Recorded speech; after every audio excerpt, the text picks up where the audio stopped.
zoomed in a little bit too much there. Are you a sports card collector? Then make your next stop Stan's Sports Cards in Greenbrier. Whether you're chasing vintage legends or today's hottest rookies, Stan's Sports Cards has something for every sports fan. Browse an incredible selection of sports cards, jerseys, memorabilia, and collectibles from your favorite teams and players. Looking to sell? Stan's Sports Cards is actively buying vintage and modern sports cards. Turn those cards sitting in a box into cash today. Visit Stan's Sports Cards at 26 South Broadview, Highway 65, in Greenbrier, open Tuesdays through Fridays from 10 a.m. to 6 p.m. and Saturdays from 9 a.m. to 3 p.m. Discover Little Red at Indian Hills, where good food, great views, and Arkansas hospitality come together in Fairfield Bay. Enjoy lunch or dinner with comfortable indoor seating, a relaxing outdoor patio, and barbecue available Thursday through Saturday. From golfers fresh off the course to locals and visitors alike, Little Red is the place to gather, eat well, and unwind. Little Red at Indian Hills. Good food, great views, and a Fairfield Bay favorite. Looking for farm fresh beef for your family? Blacktop Cowboy Cattle Company has you covered. Choose from a whole, half, or a quarter beef, or purchase individual packaged cuts. Our cattle are locally raised, and your beef is processed at a trusted local facility for quality you can taste. Best of all, your order is picked up and hand-delivered locally right to your door by Eddie Whitehurst. Call Blacktop Cowboy Cattle Company today and put farm-raised beef on your family's table. Ready for your next beach getaway? Discover the perfect vacation with Willock Condo Rentals. Enjoy beautiful beachfront condos in Navarre Beach and Panama City Beach, Florida. When you book directly with the owner, you'll pay no service fees, saving more money for fun in the sun. For over 15 years, Willock Condo Rentals has helped families create unforgettable beach memories with comfortable accommodations and breathtaking Gulf views. Start planning your next vacation today. Contact Willock Condo Rentals and experience the beach the way it was meant to be. Hungry? We've got you covered. Welcome to Bentley's Restaurant, Greer's Ferry's largest restaurant. Join us for breakfast and lunch every Tuesday and Wednesday, then come back Thursday through Saturday for breakfast, lunch, and dinner. From homemade omelets and our Saturday breakfast buffet to fresh salads, daily lunch specials, and hand-cut ribeyes cut as big as you want them, there's something for everyone. Friday and Saturday nights are legendary with our seafood buffet featuring jumbo peel and eat shrimp, catfish, crawfish, and all your favorites. Plus, don't miss our delicious prime rib on Saturday nights and our crab leg dinner every Friday and Saturday. Whether you're joining us for breakfast, lunch, or dinner, you'll always find great food, generous portions, and friendly service. Bentley's Restaurant in Greer's Ferry. Come hungry, bring your friends, and make every meal one to remember. It's time for Lake Area Takes. Join longtime Lake Area sports broadcasters John Verser and Austin Gray as they dive into the biggest stories, hottest debates, and boldest opinions in sports. John and Austin bring their experience, insight, and plenty of takes. Lake Area Takes is proudly sponsored by Blacktop Cowboy Cattle Company, Bentley's Restaurant, Willock Condo Rentals, Little Red Restaurant, and Stan's Sports Cards. Lake Area Takes with John Verser and Austin Gray, where local voices deliver big-time sports talk.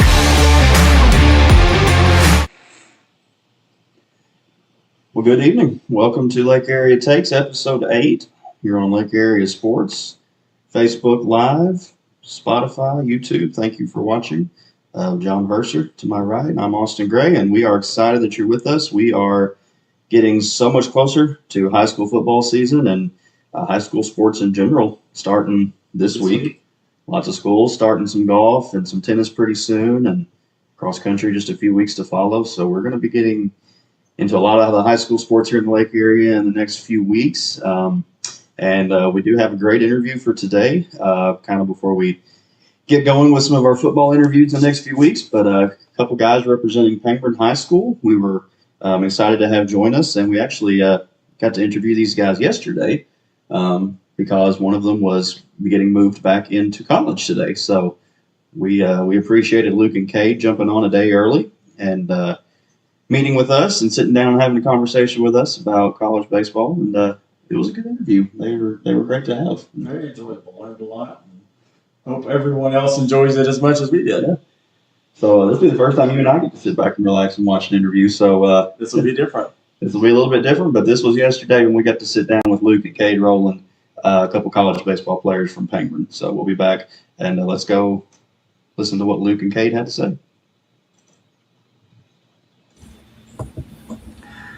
All right, and we are being joined now live by Luke and Cade Rolland, a couple of college baseball athletes out of Pangburn High School, and we're very excited to have them on today. So Luke and Cade, thank you all for jumping in and joining us. Thank you for having us. Thanks for having us. We really appreciate it. Absolutely. So I guess we'll start with Luke. I guess since you're the oldest, you get the first questions. So talk to us just a little bit, because you've been out of high school the longest, and kind of been doing the collegiate baseball thing for a little bit longer. So just kind of talk about your journey through college, kind of the stops you've made, and how you've done. Yeah, absolutely. Had a little bit different career than most, having a lot of stops, but graduated Pangburn High School in 2021. Played baseball and basketball at Pangburn for 4 years, and decided to go to Connor State Junior College in Warner, Oklahoma out of high school, and I was there for 2 years. First year, had a great year, kind of learned the landscape of college baseball, and second year I was blessed enough to be a junior college All-American and Gold Glover and All-Conference, and had several accolades that allowed me to go and play at Austin Peay State University, which is a mid-major Division I school in Clarksville, Tennessee. I was there for a year and then kind of ended up making several stops. The next year I was at University of Arkansas Little Rock, and then ended up at Arkansas Pine Bluff for my 5th year. But going through college baseball has taught me a lot. And also, as we've talked before, this summer as well as last summer, I was blessed enough to go play in the Alaska Baseball League for the summer and play for the Chugiak Eagle River Chinooks. So that's kind of been my 5 years where I've played, and the last 2 summers where I've been.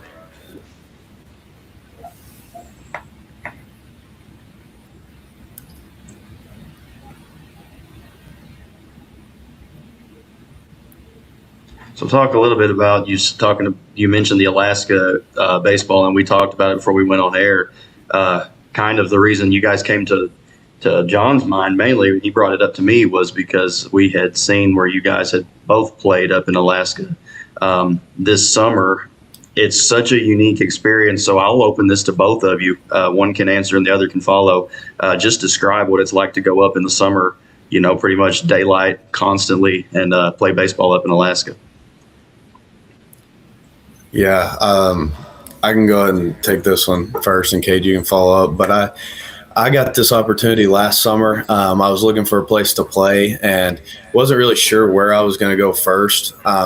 Once I heard that Alaska could be an opportunity and I had an offer out there, I knew that was something that I was for sure interested in. And it's a great league. If you look at the alumni up there in Alaska, a bunch of MLB players, Aaron Judge, Barry Bonds, Randy Johnson, bunch of good players. And then also you get to go spend the summer in Alaska. I thought that would be something that would be super cool. But getting up there, it's definitely different. The weather, getting off the plane just a few days ago in Little Rock, as soon as you got out of the airport, it's just like about had a heat stroke. But, having blackout curtains because it's sunlight 24/7, and having the game you're talking about is the solstice game where in Fairbanks they start at 12 o'clock at midnight. That's when the game starts, and it looks like it's 12 in the afternoon. And then our game actually started at 9 p.m. That we got to be a part of, and it looks the exact same. It's pretty crazy. You don't have to use lights or anything. But being up there it's such a good learning experience, getting to play with guys all across the country and coaches from all over the place, and just getting to know a bunch of people and build connections, also grow on and off the field.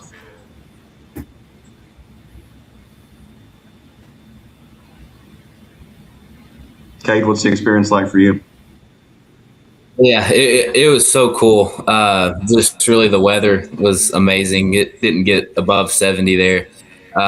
It felt great.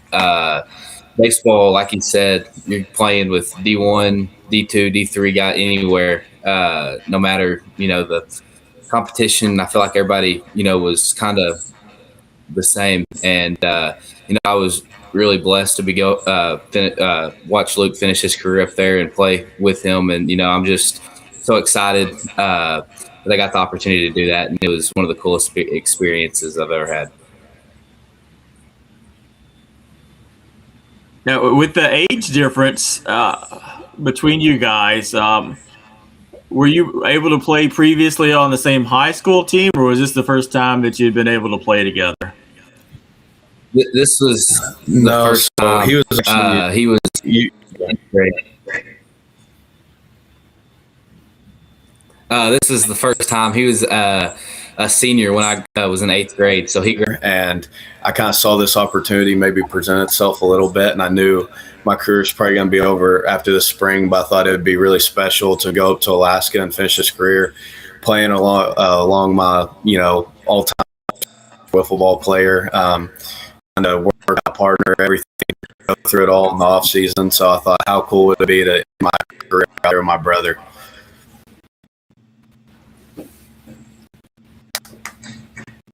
So the teams that you guys played on in high school, again, we love that we were able to start this show because we get to talk to guys and girls who played on Lake area teams. You guys are Pangburn through and through. Your parents are very prominent people at Pangburn. So just talk about how special the city of Pangburn, the school of Pangburn, is to both of you.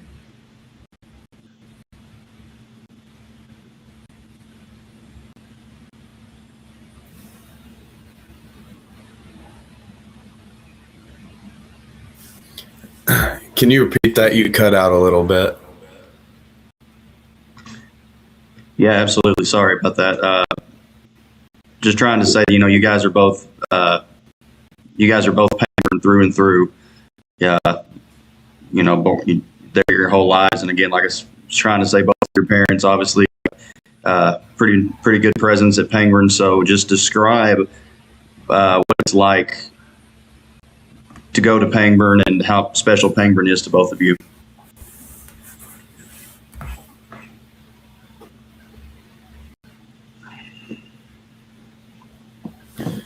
Yeah. So for me, man, I make sure every teammate I've ever had, they know about Pangburn, Arkansas. I tell them, a lot of them don't even believe that a town like that is real. I tell them, there's no stoplights. It's small, it's very hard to get to college sports when you come from a small town.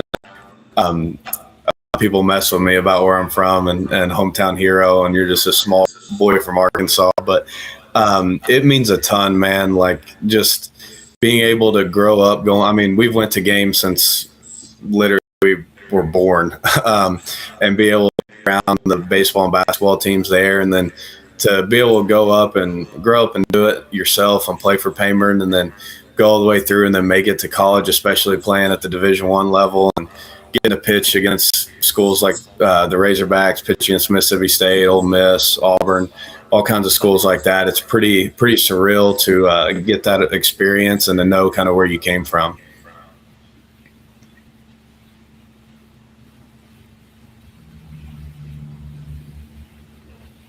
Yeah, to add on that, Pangburn means everything.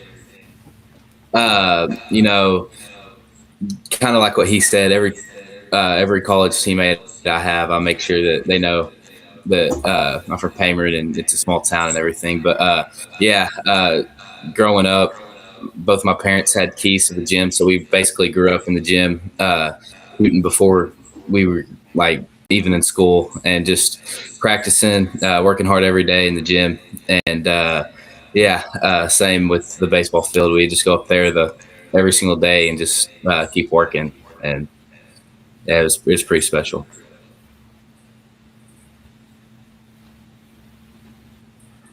I know one of the cool things about being able to play in Alaska is your parents were able to come up and watch you guys play. So how special was it for you guys to have them up there and for them to see you both compete on the same field?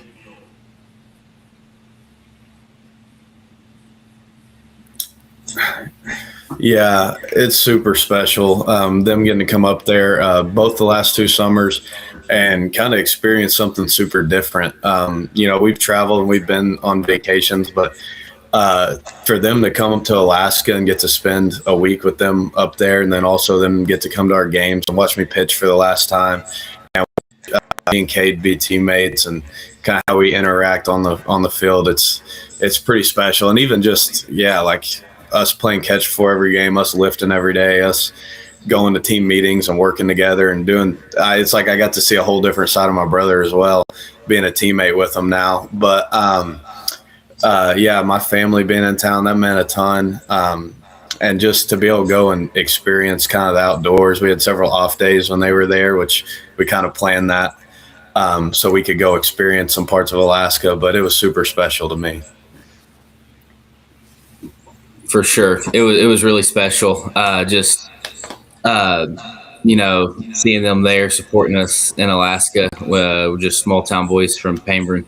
It was really cool. Having them there to watch us play as teammates for the first time. It was really cool.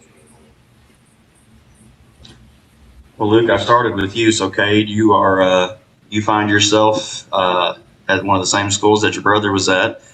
And so kind of talk about yes, sir. Your process of how you ended up from Pangburn out there where Luke was at one point.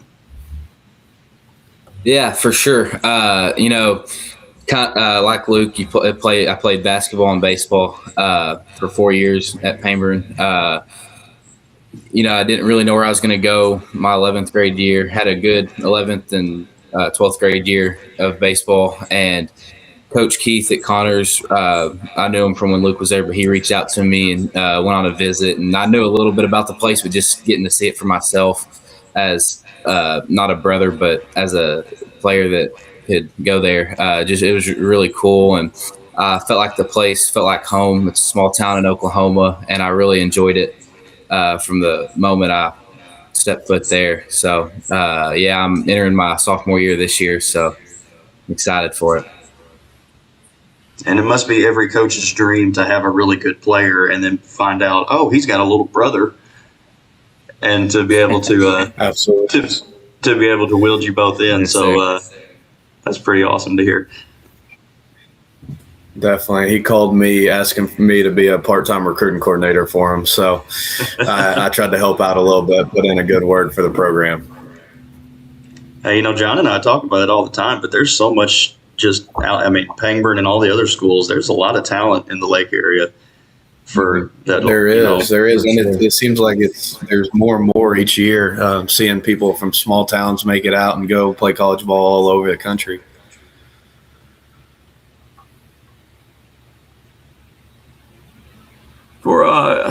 For people who don't know a whole lot about Connors State, can you tell them a little bit about the success that Connors has had over years? And it's really one of the most predominantly dominant junior college baseball programs in the country. I think 48 wins last year and a ton of wins over the last 30 years or so.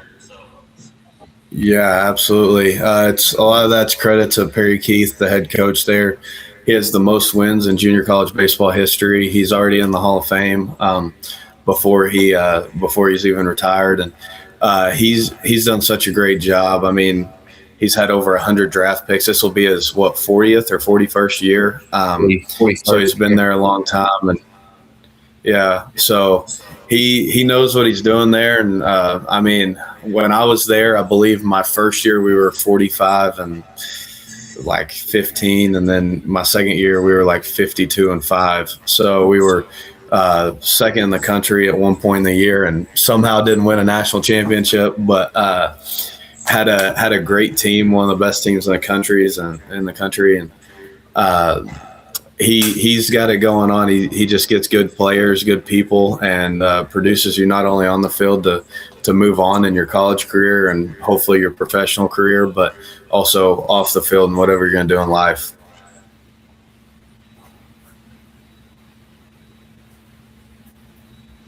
Well, answer me this, because like we mentioned, we do have, there are a lot of athletes in this area who are, currently seniors, juniors, even maybe sophomores, and are getting looked at or talking to colleges already about playing next level. And we have high schoolers who have been watching us when we've had people on who are playing collegiately. So both of you give what your best piece of advice is to these high schoolers who are trying to work to get to the collegiate level.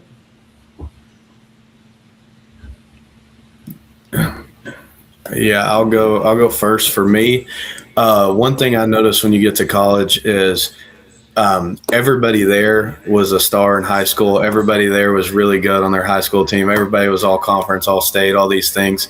And you have to be able to want to compete every single day with those guys, never back down. I would say a big thing I noticed in college is, especially if you're going to play baseball, a big difference from high school to college is being able to handle failure. Guys that I've seen that can handle failure are the guys that make it to professional or make it to Division I or a high level Division II and do really good. I play with a lot of guys that, for example, when I was at Connor State, had just as much talent, probably more talent than other guys or me or anybody. And what was able to separate me and get me to the next level was I was able to handle failure, and I was able to compete with guys that were just as talented as me. And I didn't let the change of level. It's not that, the players are that much better. It's just every player there is the best player. So it's just way more depth. And I was able to just move on from failure and not be able to let that affect me.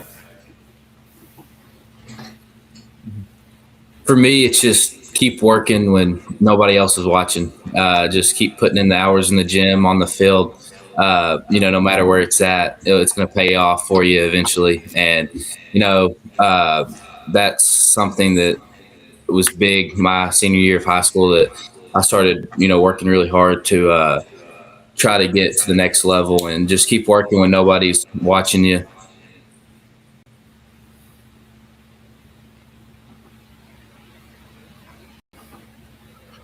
I'm going to keep going back to Alaska just because I think that's such a cool thing to talk about. But what were some of the most interesting things that you guys were able to do off the field while you were in Alaska, and what was that like? Yeah. It's such a different world up there. I mean, it is beautiful. You just get off the plane and, literally as you land, you just look out and there's mountains covered in snow. And it's like, this is June. Like, why is there snow on these mountains? And you go up. We would go hiking all the time, go fishing. There's some food. We got to try reindeer, moose meat, halibut, all kinds of different food. Even just getting to interact. I think one thing that's super special about our team is the Alaskan League is just a regular league, but we're at the Chugach Eagle River Chinooks, which is owned by a group called Athletes in Action. So we spread the gospel with every team. I actually have my Jesus One shirt from the Chinooks on right now. So we actually go out and we are very involved in the community and getting to know those people. It's just so cool. Like, they're just everyday people, just normal people, and getting along with these people and getting involved and I went on a 7-mile kayaking trip out there, which was beautiful, looking up on the mountains. It was so much fun. But just getting to do stuff like that, just a lot of outdoor stuff. And I loved it. I loved every bit of it. Yeah, it was really cool for me. Kind of like he said, we went hiking in July and there was snow on the mountain. And I was like, I've never touched snow in July before. That was really cool. And then like one day our neighbor was mowing the yard at midnight, and like you don't see that, but yeah, that was really, really cool. And then just playing for Athletes in Action, playing for something bigger than yourself, and that really made us come closer as a team. and we were in discipleship, getting at God's word every day, and that was really cool. So that was probably the best part of it. Was the best part of Alaska for sure. Yeah, I like hearing about the playing for something bigger. And like you said, you've got your Jesus one. I've got my Trust God Bro. And then I'm actually filming this interview from my church right now. So we're let's go. That's awesome. We're just kind of touching it from all directions. I got a question for you, Luke, and I'm gonna ask you this on behalf of John, because you touched a lot of schools here in the state, and I'm sure John wants to know why you never made it up to Jonesboro to help A-State out a little bit. Well, I saw that A-State flag. I about told him if I'm going to do this podcast, he's got to take it down. So I love A-State. I'll tell you, the new coach there, he's doing really good things with that program. I'll say that. I had an offer from there out of high school with the old coach, Coach Gourneau, and I was very interested, but due to COVID, because I had them and UCA and Memphis and ULR, and I was kind of down to make my decision, and due to COVID, it pushed a lot of guys back, and it kind of led me to the junior college route. But I think A-State's got a great program, and I am very grateful for my time at Little Rock, and I love my time at Pine Bluff, and two upcoming programs as well, with Little Rock making the postseason runs that they have the last 2 years, and then Pine Bluff setting the school record in wins, and Coach Stout's second year there. I think baseball in the state of Arkansas is definitely coming on the rise for sure. So to answer a little bit of your question, I think A-State's doing a great job, and I think the coach there is amazing. So I think they're doing great things. What's kind of funny about all this, and it'll be a surprise, I guess, to you. I actually met the UAPB baseball coach on Sunday at a card show in Hot Springs. Wow. And he told me who he was, kind of played, how he played professional baseball, that kind of stuff. He was there with his kid and all that. And he failed to mention that he was the UAP baseball coach. And so I'm going to shout out to him now if he watches this, say, hey, next time, let us know. I could ask you some questions. I'll send it to him. I'll make sure he sees it. So good deal. So now, Cade, no pressure, but you have a chance to redeem Luke for not making it up to Northeast, and yeah, for sure that might be my goal. Maybe I'll stay at one school. So yeah. The JUCO route, for baseball more so than any other sport, the JUCO route can be huge for baseball players, because there are so many, SEC, Big Ten athletes and even pros who started JUCO. Just for those who don't quite understand that, because it's so much different than doing JUCO for any other sport, why is JUCO baseball so different than other sports, and why is it so important? Yeah, JUCO baseball is the best thing that I've ever done. It's easy to be this high school kid, this high school athlete that maybe doesn't completely understand the landscape of college sports and college baseball, to want to just go play at a Power 5 or Division I. But in the shape that college sports is in now, with 23, 24, 25-year-olds playing every day, it's really hard to be that 18-year-old kid to come in and compete from day one. And you can make it to campus at a lot of these schools, but for you to be an impact player, a lot of these guys want to go the JUCO route now and extend their recruiting eligibility for 2 more years. And that's exactly what I did. And I was able to get a lot more money and a lot more offers by doing that. And not to mention the draft rules in baseball. You're able to be draft eligible as a freshman. My sophomore year, our catcher got drafted as a freshman and signed for $450,000 as a 19-year-old. So, anybody that thinks that they're too good for junior college sports probably hasn't seen a JUCO game, because it is very, very talented.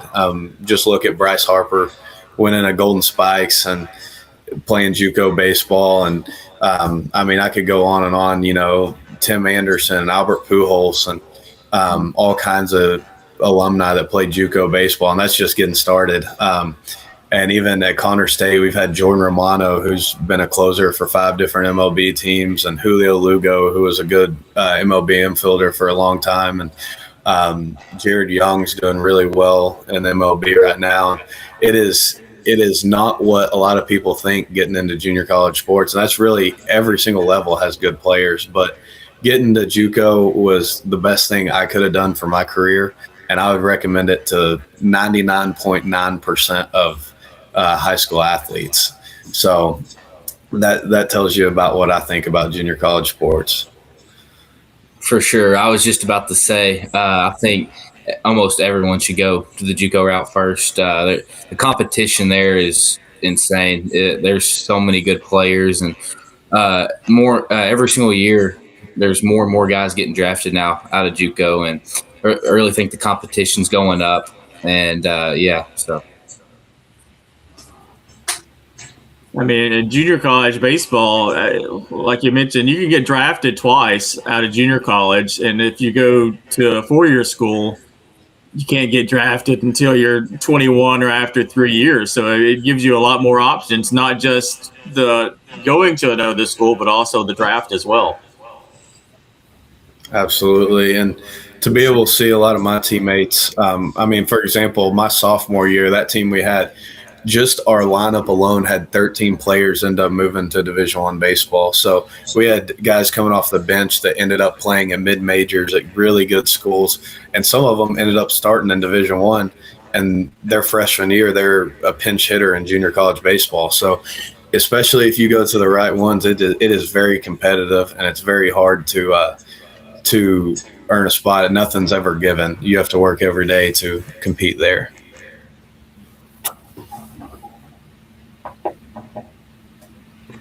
Well, I want to get both of y'all's opinion on this, kind of a little more lighthearted.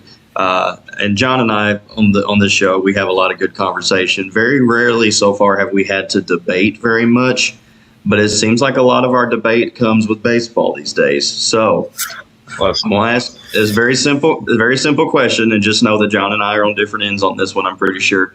But the newest thing in baseball, obviously, this year is the ABS challenge system in the pros. And the SEC did it in the SEC tournament too, and I know it's kind of popped up. So just out of curiosity, because you're both baseball guys, where do you stand on the challenge system in baseball?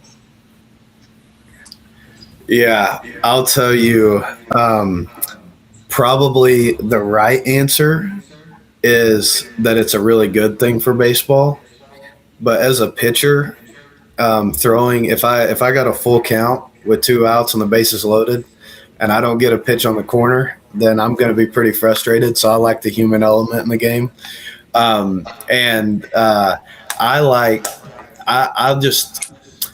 think there's also an art to pitching sometimes. Like I know people talk about Greg Maddux when he pitched.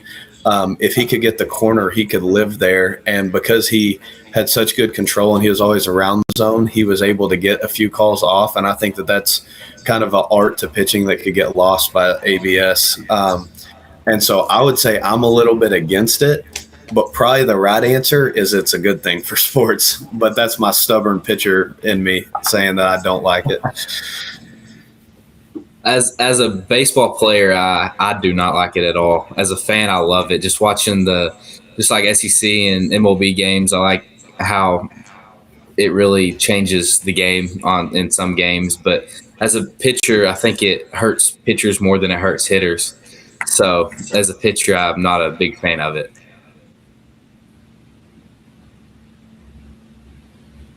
That's a fair answer, and I kind of fall in line with Cade because I'm not a baseball player, but I'm a fan, and I thought I would hate it, and the more the seasons win, I love it. I just, as a fan, it's more, it's fun to watch because it's strategic almost. It makes baseball kind of strategic, and but John's like you, Luke. He's like, there's a human error element to this game, yeah, that just disappears when you can challenge. there's different things. You take away the catcher's ability to frame, but you add their ability to really know the strike zone. And I actually was telling Cade this story because we were talking about it. I remember I was pitching at Auburn a couple years ago, and I come in and I was like, man, I do not know where I'm missing. I mean, these are right down the middle, and we're able to have TrackMan at that level. And my coach comes up to me and said he's missed one call in the strike zone. So I thought I was throwing a bunch of strikes, and according to TrackMan, I wasn't throwing as many strikes as I truly thought. And that's according to the big league strike zone. Those things can get pretty tight sometimes.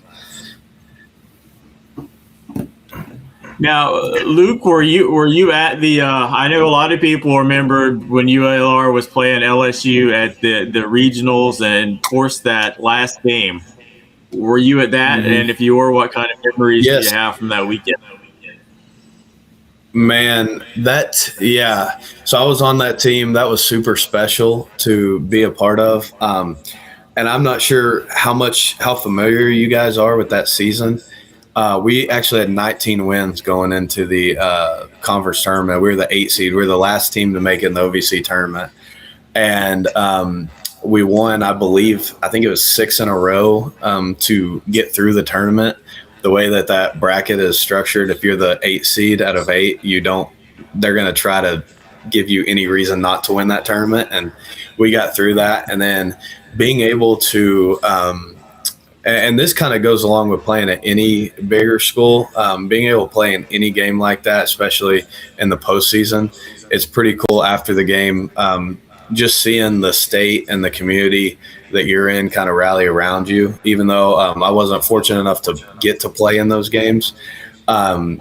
Just being able to see, the fans get super involved. And some of the things that the LSU fans say or any of these schools are pretty crazy. You feel pretty big league being in these stadiums and these atmospheres. But yeah, just remembering the community getting behind me and getting behind our team, and it meant a lot for Little Rock. And obviously they're able to build off that. And this last year they got to go to a super regional, and if they have a case, going to this new conference and they have a case to maybe get into Omaha. So in the future, their program's on the rise, and just being able to be in those atmospheres and then being able to see your hometown kind of rally around you and support you was pretty cool. That was another curious thought that I had, was your thoughts on the UALR's new conference leaving the Ohio Valley and going to the UAC and being in the same conference as UCA now. Yeah, no, I think it's a good thing. I think the Ohio Valley Conference it's a good conference. I think the UAC is going to be really tough. I think it's pretty interesting. I also played at Austin P, and they're now in the UAC, so I would love to see those two go at it. I think that's pretty cool to be able to say I was a part of both of those programs. But then I think that makes the UALR UCA rivalry even deeper. There was already something. We love playing UCA in the midweeks, but getting able to play a weekend series. I got my brother coming in. He says computer quit working on him. Yeah, my computer broke on me. So he's coming. He's down the hall. So, but yeah, being able to see the UALR and UCA rivalry grow, I think that's pretty special. It's going to do a lot for in-state sports. Yeah, I know baseball in Arkansas has changed quite a bit the last few years, with Arkansas now playing other in-state schools. UALR and ASU played in the same conference for a long time, and now UAPB is played the school's non-conference as well. Yes, yeah, it's pretty cool, and I love making those trips, especially as you get deeper and deeper in the baseball world. You get all kinds of friendships that are made. Most of the players in the state know each other pretty well, and being able to play against guys you played, like some of these guys I played against since I was 12 years old, being able to just play against these guys, I think is super special as well.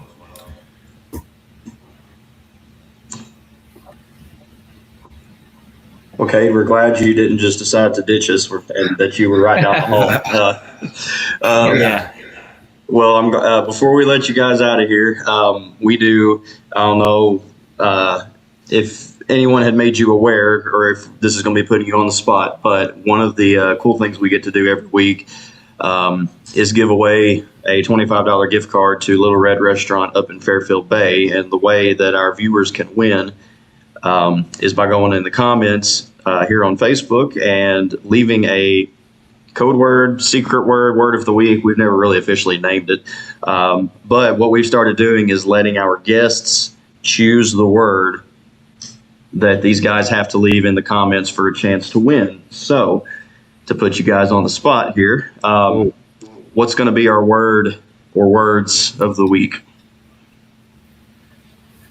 What are you thinking? I think something with Alaska. Yeah. Ooh, let's see. It could be anything. As long as it won't get us canceled. Yeah. Okay. What about like Moose's Tooth? Yeah. There's a great restaurant in Anchorage, Alaska that is one of the best pizza places in North America. It's called Moose's Tooth. So that's where we came from. That was one of our last meals. If someone goes in the comments and puts Moose's Tooth, they will get the gift card. And you know what? I was worried. I can assure you that no one has said Moose's Tooth yet. Let's go. I had to make it unique. Yeah. I knew we came from Alaska. That is one of the coolest spots. If anyone ever makes a trip up to Anchorage, I'm sure they know if they look it up and do their research. But if you need a good place to eat, I've never seen reindeer on pizza, and I've never seen some of the flavors that they have. But that pizza place is pretty awesome, and it's a great stop. Yeah, eating reindeer in general is a new one on a lot of people, much less on pizza. But so you heard Luke and Cade get in the comments, and you were hearing correctly. Moose's Tooth. Leave Moose's Tooth in the comments for a chance to win $25 to Little Red. Hey guys, this has been awesome. We appreciate it, and we appreciate you for working through your technical difficulties and running down the hall. And we're excited to have you guys on representing Pangburn. And Cade, you especially, good luck this season. And thank you guys for coming on the show. Yeah, thanks for having us. We really appreciate it. Thank you. A lot more show coming up from John and I right after this on Lake Area Takes. Are you a sports card collector? Then make your next stop Stan's Sports Cards in Greenbrier. Whether you're chasing vintage legends or today's hottest rookies, Stan's Sports Cards has something for every sports fan. Browse an incredible selection of sports cards, jerseys, memorabilia, and collectibles from your favorite teams and players. Looking to sell? Stan's Sports Cards is actively buying vintage and modern sports cards. Turn those cards sitting in a box into cash today. Visit Stan's Sports Cards at 26 South Broadview, Highway 65, in Greenbrier, open Tuesdays through Fridays from 10 a.m. to 6 p.m. and Saturdays from 9 a.m. to 3 p.m. Discover Little Red at Indian Hills, where good food, great views, and Arkansas hospitality come together in Fairfield Bay. Enjoy lunch or dinner with comfortable indoor seating, a relaxing outdoor patio, and barbecue available Thursday through Saturday. From golfers fresh off the course to locals and visitors alike, Little Red is the place to gather, eat well, and unwind. Little Red at Indian Hills. Good food, great views, and a Fairfield Bay favorite. Looking for farm fresh beef for your family? Blacktop Cowboy Cattle Company has you covered. Choose from a whole, half, or a quarter beef, or purchase individual packaged cuts. Our cattle are locally raised, and your beef is processed at a trusted local facility for quality you can taste. Best of all, your order is picked up and hand-delivered locally right to your door by Eddie Whitehurst. Call Blacktop Cowboy Cattle Company today and put farm-raised beef on your family's table. Ready for your next beach getaway? Discover the perfect vacation with Willock Condo Rentals. Enjoy beautiful beachfront condos in Navarre Beach and Panama City Beach, Florida. When you book directly with the owner, you'll pay no service fees, saving more money for fun in the sun. For over 15 years, Willock Condo Rentals has helped families create unforgettable beach memories with comfortable accommodations and breathtaking Gulf views. Start planning your next vacation today. Contact Willock Condo Rentals and experience the beach the way it was meant to be. Hungry? We've got you covered. Welcome to Bentley's Restaurant, Greer's Ferry's largest restaurant. Join us for breakfast and lunch every Tuesday and Wednesday, then come back Thursday through Saturday for breakfast, lunch, and dinner. From homemade omelets and our Saturday breakfast buffet to fresh salads, daily lunch specials, and hand-cut ribeyes cut as big as you want them, there's something for everyone. Friday and Saturday nights are legendary with our seafood buffet featuring jumbo peel and eat shrimp, catfish, crawfish, and all your favorites. Plus, don't miss our delicious prime rib on Saturday nights and our crab leg dinner every Friday and Saturday.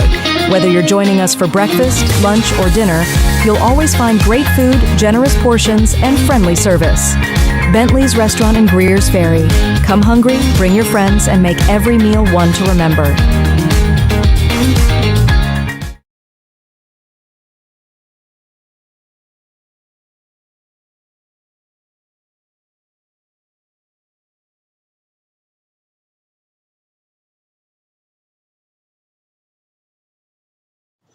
Welcome back to Lake Area Takes.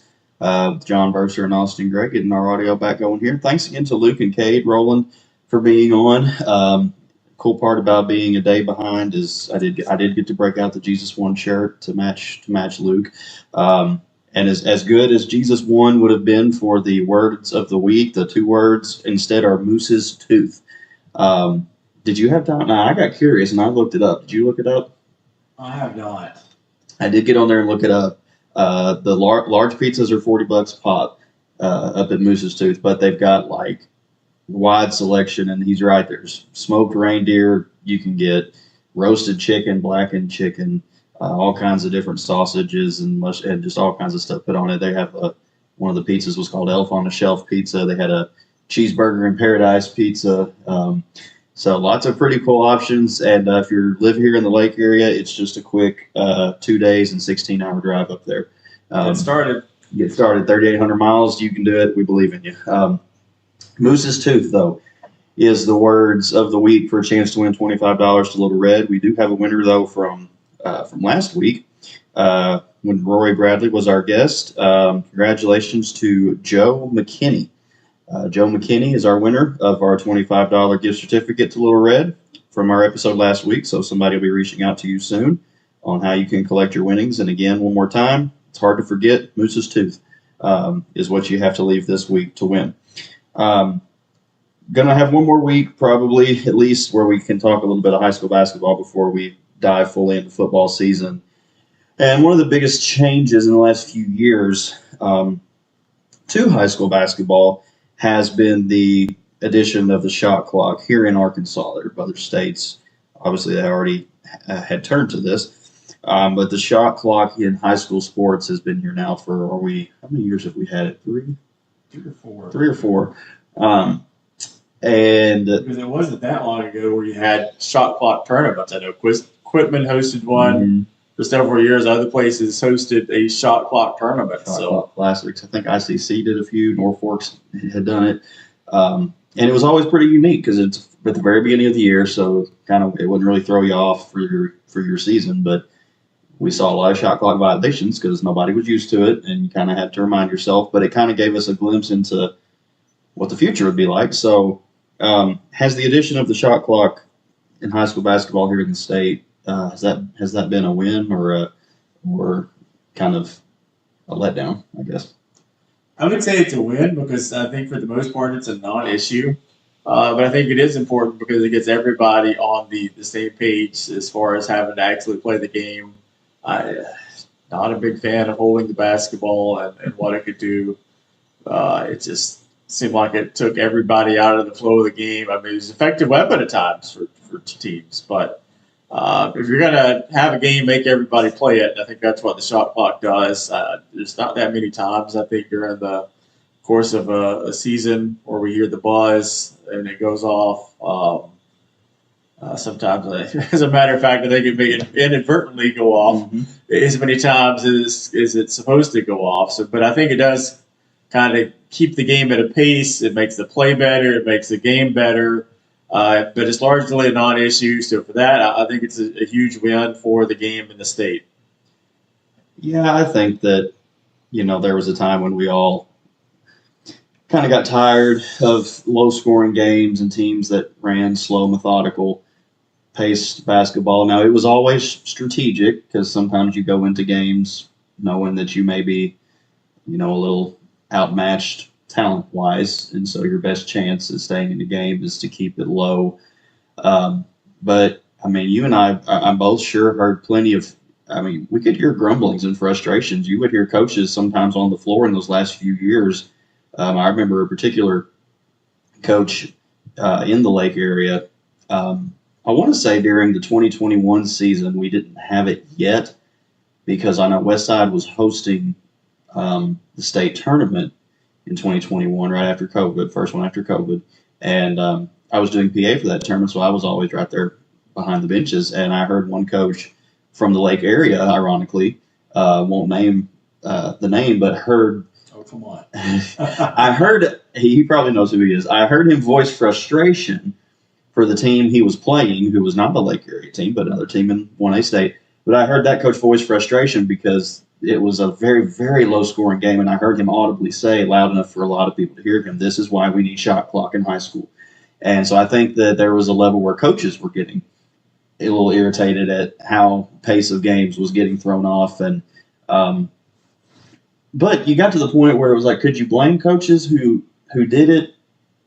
It wasn't necessarily fun to watch, and it could get old and maybe even they're a little irritating. But if you're outmatched and your job is to win the game, you use the rules to your advantage, and that was the rules in place at the time. So I don't blame anybody for doing it. But if you want to see the actual game be played, I think the shot clock is the way to go. And, sticking with Lake area coaches, there's a particular coach who used to use this strategy to the max.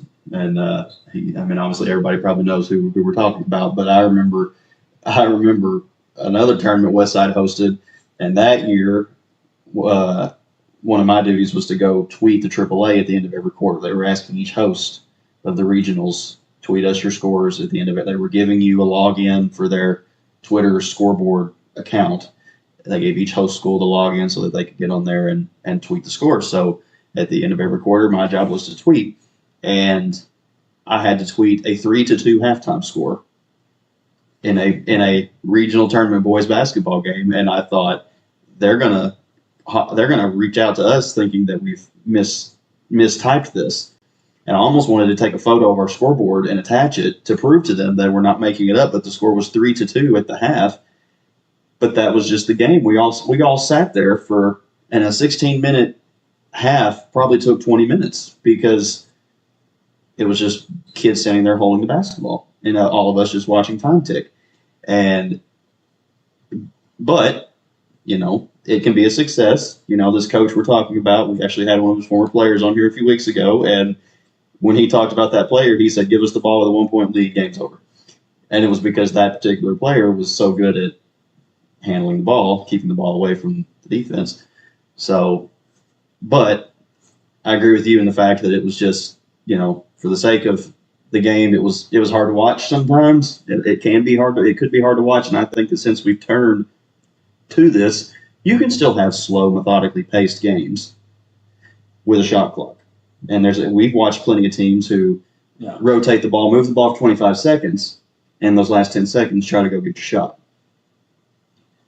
But you're also actually playing the game at that point, right, as well. Yes. Keeping things along, and I think that's good for the players because that's why you play the game is you develop and you put all that work in not to hold the ball for 20 minutes. Mm-hmm. You do it to actually play.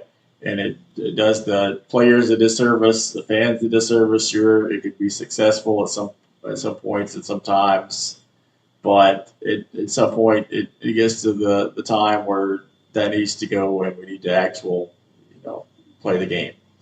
And I think I don't know, because that's the strategy.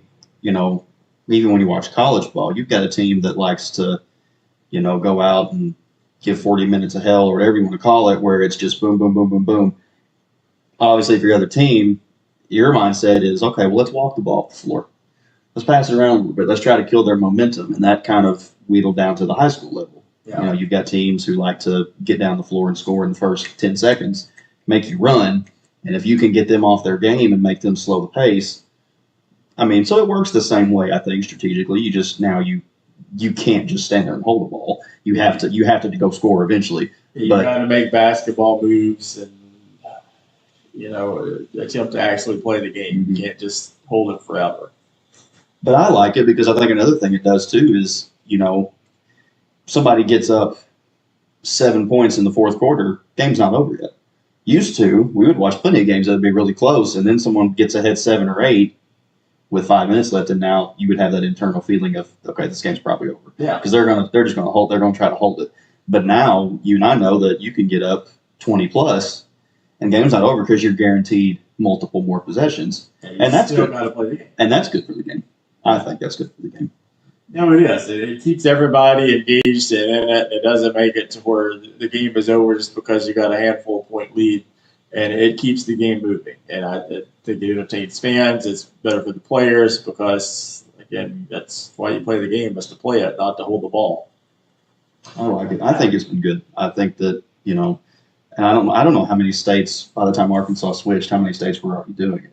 Right now, the number is 32. I just looked that up. Okay. So there's 32 that mandate the use of the shot clock. So I'm surprised that number is still as high as it is for states that don't mandate it. Yeah, that's true. Right, but you've got large states like Texas does not mandate the use of the shot clock. Yeah. So I know basketball is not as big in Texas Right. and most of the state, but still, that's a huge state association there that wields all kinds of power. Mm-hmm. So it's just, I'm surprised that it's not made its way there and I guess 17 other states. It'd be unusual for me at this point to watch a game with no shot clock. It'd be very odd. After 4, if it started in 22 or 23, yeah, you're right. We've seen probably at least 3, if not 4 seasons of this already. It would be very odd at this point now to sit down and watch a game with no shot clock. But and we've had some other changes. We're talking about changes, the free throw situation more recently, and I don't think that's really had much of an effect. It quite honestly took me probably over a year to get used to it.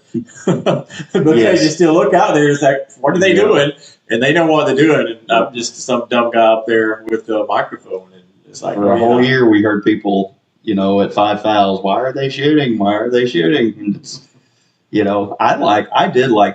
that change to me was really beneficial because, you also get tired of some things, and it can still be a problem because, you do reach that point, but we would watch so many games, it seems like some nights where a team would reach 7 fouls 4 minutes into the half.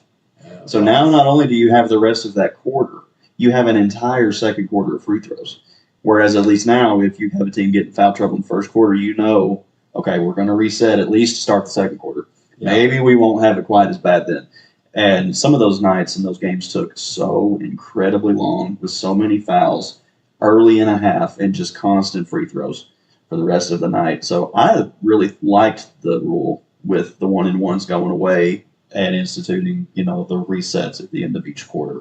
I think that was beneficial too. Oh, I think it's been a great rule change. I have not heard, once people got used to the fact that once they remembered, yes, the change has been made. I have not heard any complaints from anybody. I'm sure there's somebody out there that's probably watching and that hates it for some reason.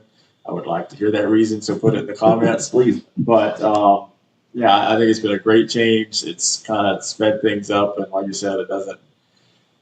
If you get into some problems in the first quarter, it doesn't carry that on for the rest of the half. And there comes a point in time, even though it's it's kids, it's their high school careers and stuff. But some nights you were in the gym until nearly 10 o'clock, and you're like, my gosh, if we could have just not spent so much time with the clock stopped. Yeah. And it can still be something. We called a few games this past year where, especially early in the season, there was a few in particular. I'm sure you can remember as well as I can, but where we felt like we were there forever because there was free throw after free throw after free throw. And I'm not saying that sometimes that happens. It happens. I'm not saying the team should be allowed to just hack each other all night, but, being able to at least, like we said, reset it 3 times a game instead of 2, instead of just once. So there's that opportunity, whether some teams may just, be more physical and things happen or whatever, but at least you have that opportunity where you're not bogged down all game in that situation. Yes. If you go out, at least in that situation, if you go out early with the physical mindset and then you realize in that first quarter, okay, they're not really going to let us play like they thought we were.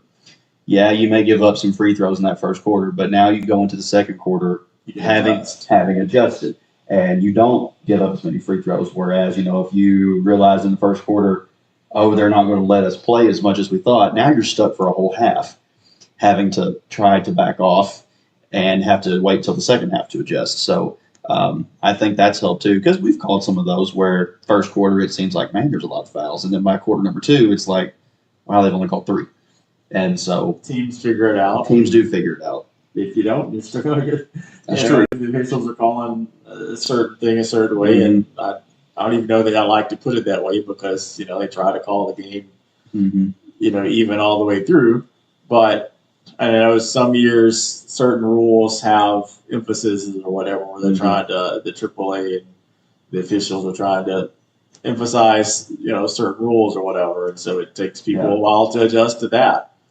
In foul situations. Well, and Riley, Putin, and Rory Bradley last week both alluded to the fact that there are rule changes every year. And it's their jobs to be the ones to enforce those. And it's hard because, the fans are going to fan and they're going to want to jump on them, but fans are not going to know maybe that, this is a new rule.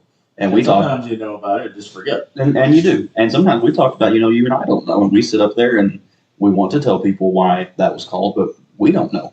So, that stuff happens, and it can go the other way too with, adjustments. You come out maybe playing a game kind of conservatively and you figure out, they're going to let us go at it tonight. You have a first quarter that's over in the blink of an eye, and now your second quarter takes a little longer because now you're pushing it as far as you can push it till you realize, okay, I can't do all that. But I think that both of those, I know we really didn't plan on talking about the foul rule, but I think the shot clock and the foul resets have really made high school basketball in our state more fun to watch and maybe easier to watch too. So made it a better product all the way around. Everybody's playing, the same rules, and you're actually playing the game instead of, hold the ball. You can't be the foot. At least in football, if you're going to do something like that, you still have to run a play. That's true. So in other sports as well, you can't stop a baseball game or softball or whatever. And volleyball has got to keep moving. Maybe in soccer, but that's a completely different animal, and thankfully that's not something that we have to worry about. But it does almost make it like a football strategy. You got to.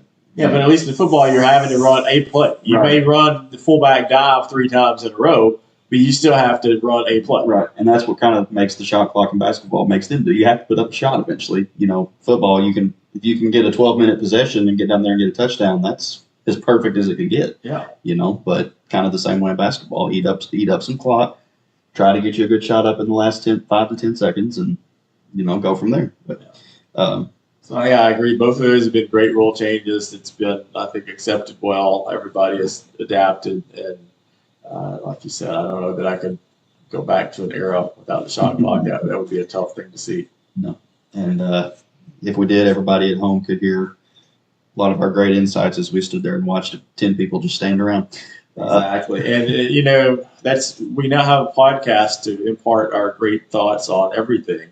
So if somebody started holding the ball for 20 minutes, we might run out of podcast topics. Very true. Speaking of podcast topics, we've been, preparing for college football season. And so as we have been doing the last few weeks, what's our number at today? We are at, from the opening, you will have football on your television in 16 days.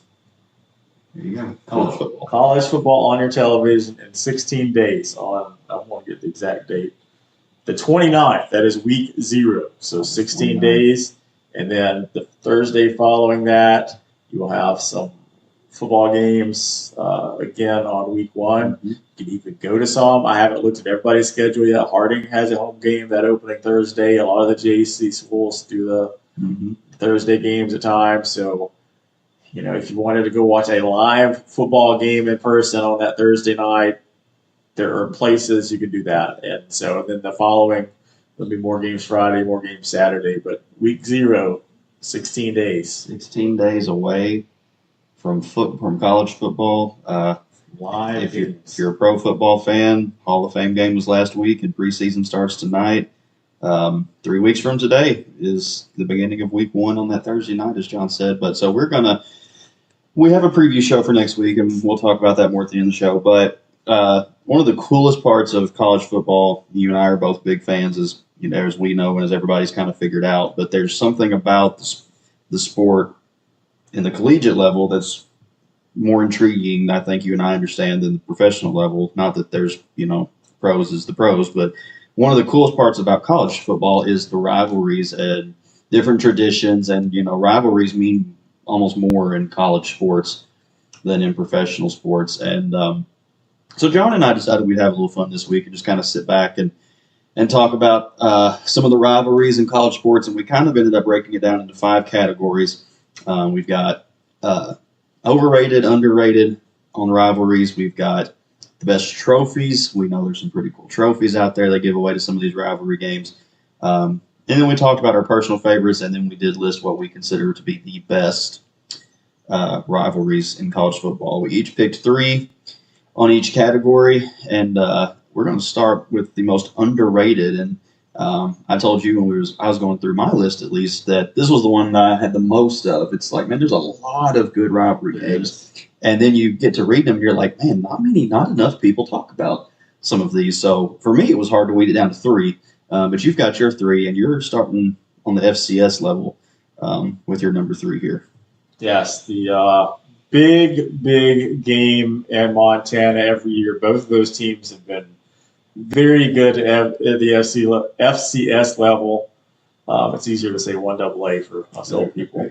But Montana State, it's quite the rivalry. Call of the Wild is what it's called. And it is a lot of years for all the marbles in the Big Sky. And they're both competitive football programs, and a lot of years playing for the FCS National Championship, and the way that they sell out. And for those of us who don't have to worry about, freezing cold weather for more than a game or 2 a year, to see those fans out there and packing that stadium, both at Montana and Montana State every year, it's a huge rivalry for that region. And probably fit the whole population of the state in their stadiums. Pretty much. But yeah, great game, and it's a super rivalry, and I think one of the most underrated for sure. They play at the same time every year, or just kind of? I know it's toward the end of the season. I don't know if it's the same week or not. It probably depends on what week the FCS playoffs start. I got you. Back to the FBS for number 2. Holy War. Holy War. I think it's a hugely fun game. Underrated. It always seems to mean something, even if it doesn't. Those same people from the same state, mostly the same religion, all that kind of stuff. So you get a lot of fights picked there, and it just always seems to mean a lot, even when they've not been in the same conference as they are now. I think it's a big deal for that area of the country, and when you start adding religion into something, it just means more, I guess. It means more.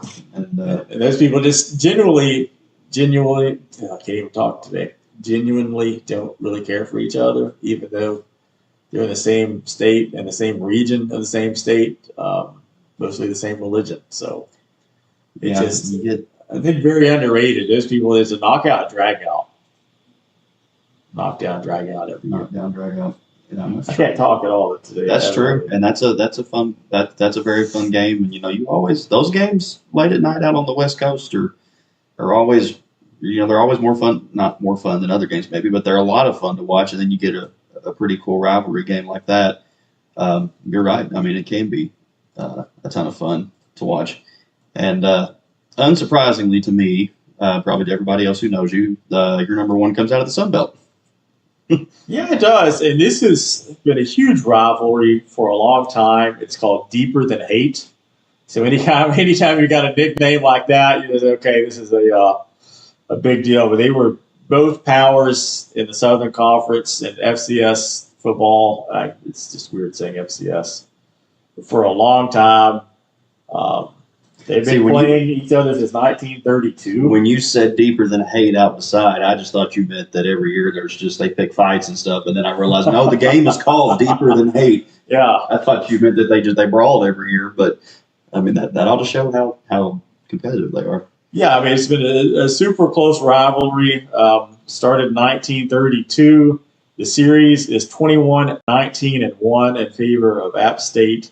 And the funny thing is, due to all the bowl shenanigans this year, they actually ended up playing twice this past season. Once in the regular season, and then because of, I can't remember who had to pull out of a bowl game. But anyhow, they ended up having to go to Birmingham, I think it was, and play in a bowl game. So twice in the same season they played. It's just kind of a knockout, drag out. They just, in the same region, they just really don't like each other. So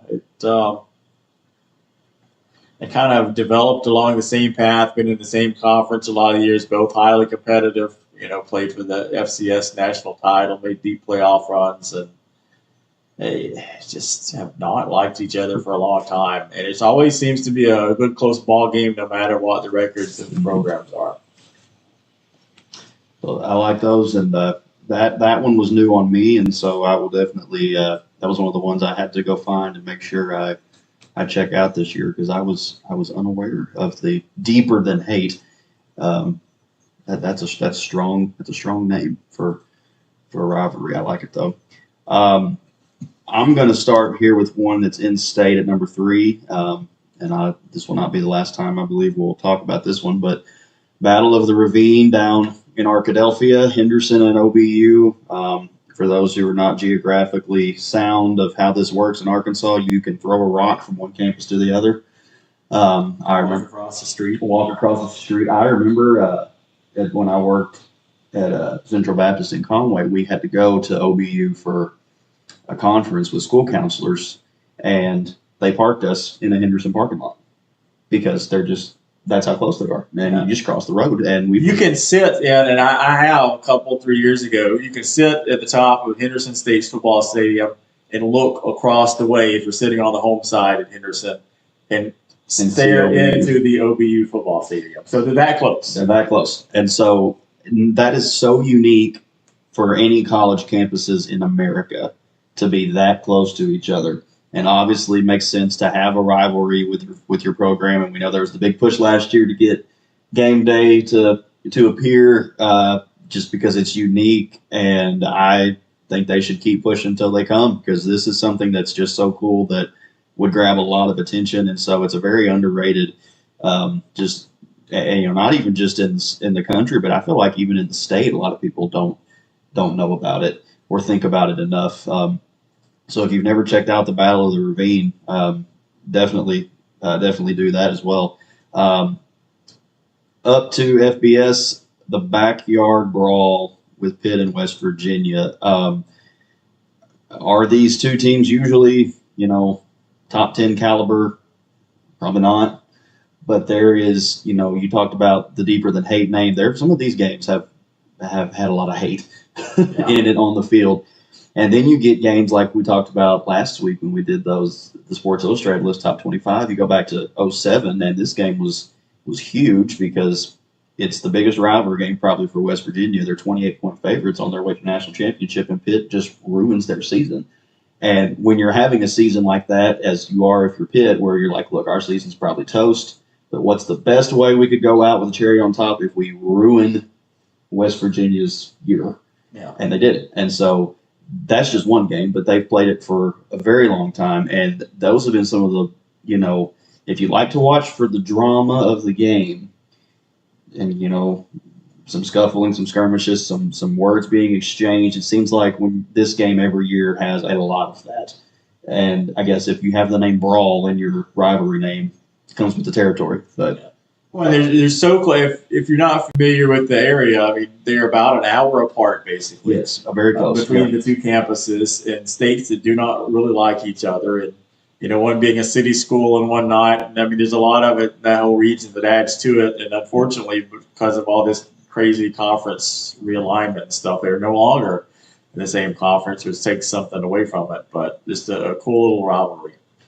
And then we're on the same page. You didn't quite have it at 1, but I think we both agree, and I agree with everything you said. This is so underrated of a game, and you talked about how it's already a cool game, but when it means something, then it makes it even better. And heck, we talked about that before we came on air. These two teams have been great for the past several years. So even though they may not, as we said about earlier, they may not be a number 1 and a number 2, they're always usually both ranked. They're high-powered teams, and it just makes the game bigger than just an in-state rivalry. Both beautiful campuses, and in beautiful, which Utah's just a I can't even begin to describe the few times I've been there. Just the scenery is incredible. And I have not been out to Provo to BYU's campus, but I have been right next to Utah's, and it's immaculate. And so you're out there, late at night, and again, as you said, you bring religion into anything in this country and in this world, it makes everything just a little more personal. It's the holy war. But if you don't watch this game regularly, then you need to, because this is, in my mind, the most underrated game, rivalry game in the country. We're gonna go from underrated to overrated. And my number 3 decided to hide from me, so trying to get my number 3 pulled up here. This one was pretty easy, and I think that anybody who has certain games that they don't really care about, these came to mind pretty. I don't know about for you, but for me, these were probably the 3 quickest ones that I could pick. For any of these categories that we decided to do. And what's funny is all 3 of mine are in-state opponents, like BYU and Utah are. All 3 of them, but I could care less about any of them. I think they're overhyped. So this is the Cy-Hawk game, week 2 every year, Iowa State. I don't know why I don't care about this game, because weirdly enough, it's kind of like Utah and BYU. They're always both ranked, but both are never going to really probably push for a national championship. But it's out in corn country, but they're 2 huge schools. They're in different conferences, I know, but it's always, same week every year right off the bat. I think that I just don't like watching Iowa games. They're so boring to me. And they've been the same since '99. And that's Kirk Ferentz for president. Oh my gosh! And Ponting is winning. And I shouldn't hate on them, because as a Razorback fan and inconsistencies, if I could get an 8-win year every year, I'd be fine with that. I was probably sick of it, and I love what they do with the hospital by the stadium, but I just don't like watching Iowa football. And so I guess because this just gets so hyped every year. Week 2 is always you've got a couple big games. Don't forget the Cy-Hawk game, and it's like I've tried watching it. I think I try every year, honestly, and I just by the second quarter I'm dozing off, and I'm like, I just don't care. That's really strong, probably stronger than it should be, but.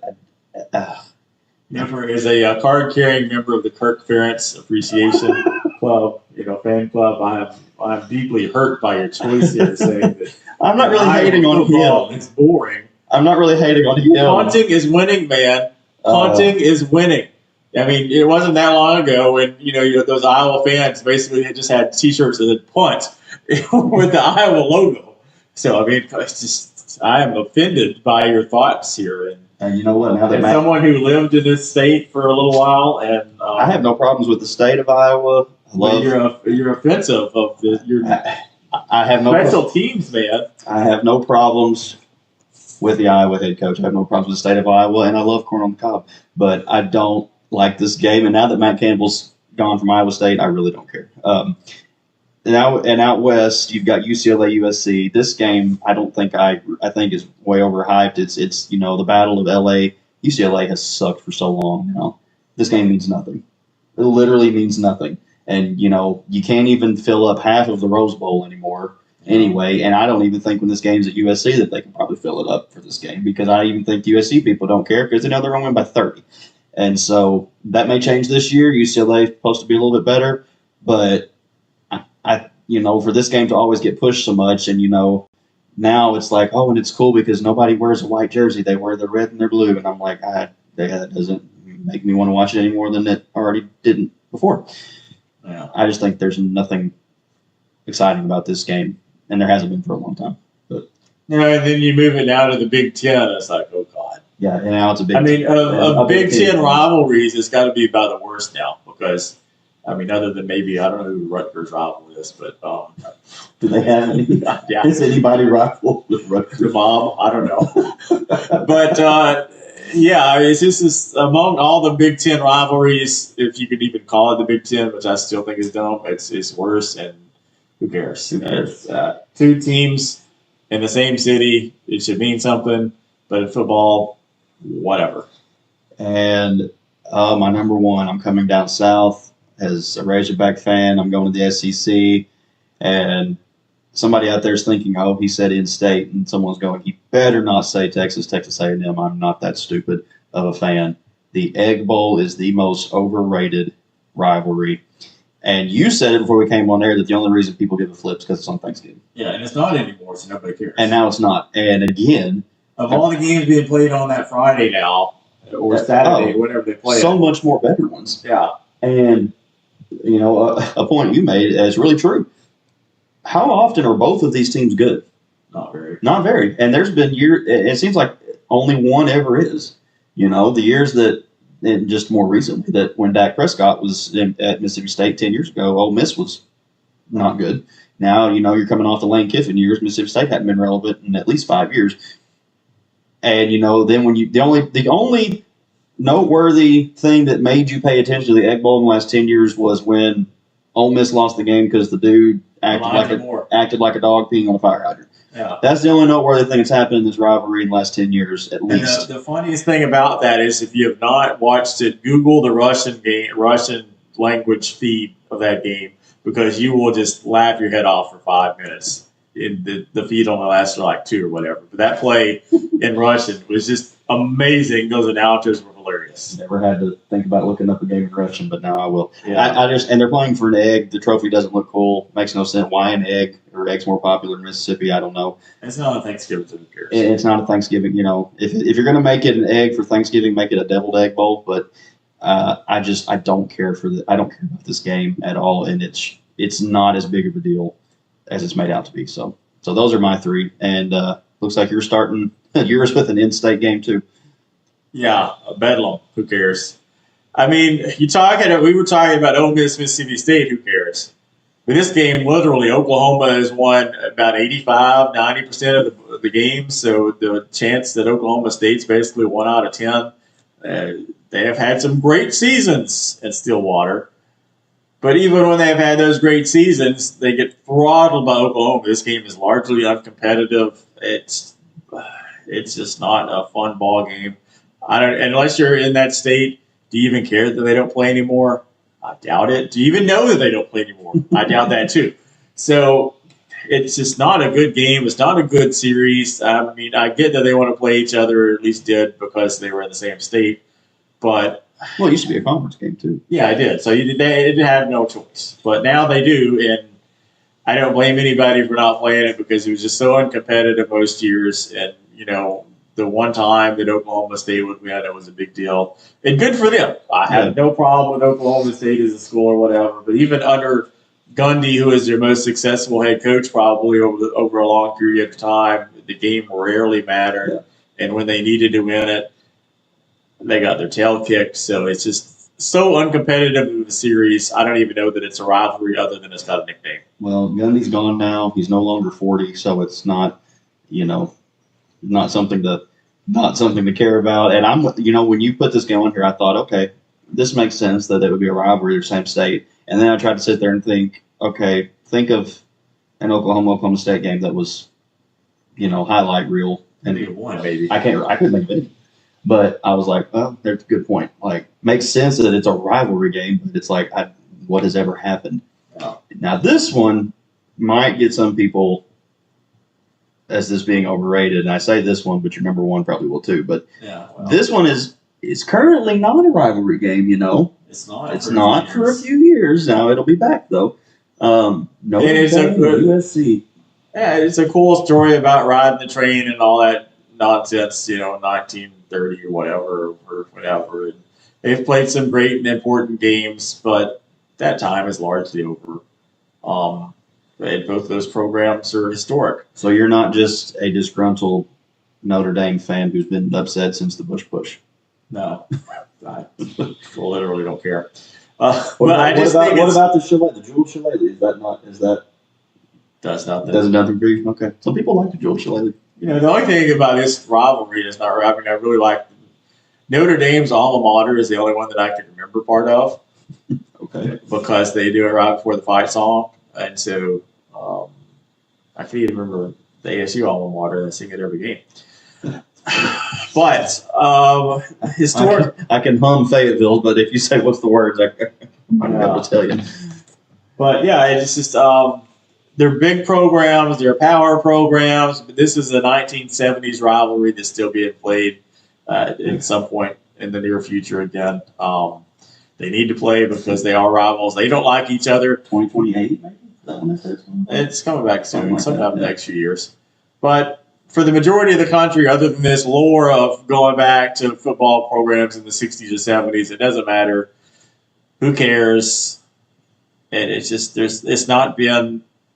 Neither of those teams have been really good enough at the same time, in 20 years that it's mattered. So I just, I get that it's a big inter-regional rivalry. They're both private schools, whatever. But just I think it's a rivalry that nationwide has outlived its time.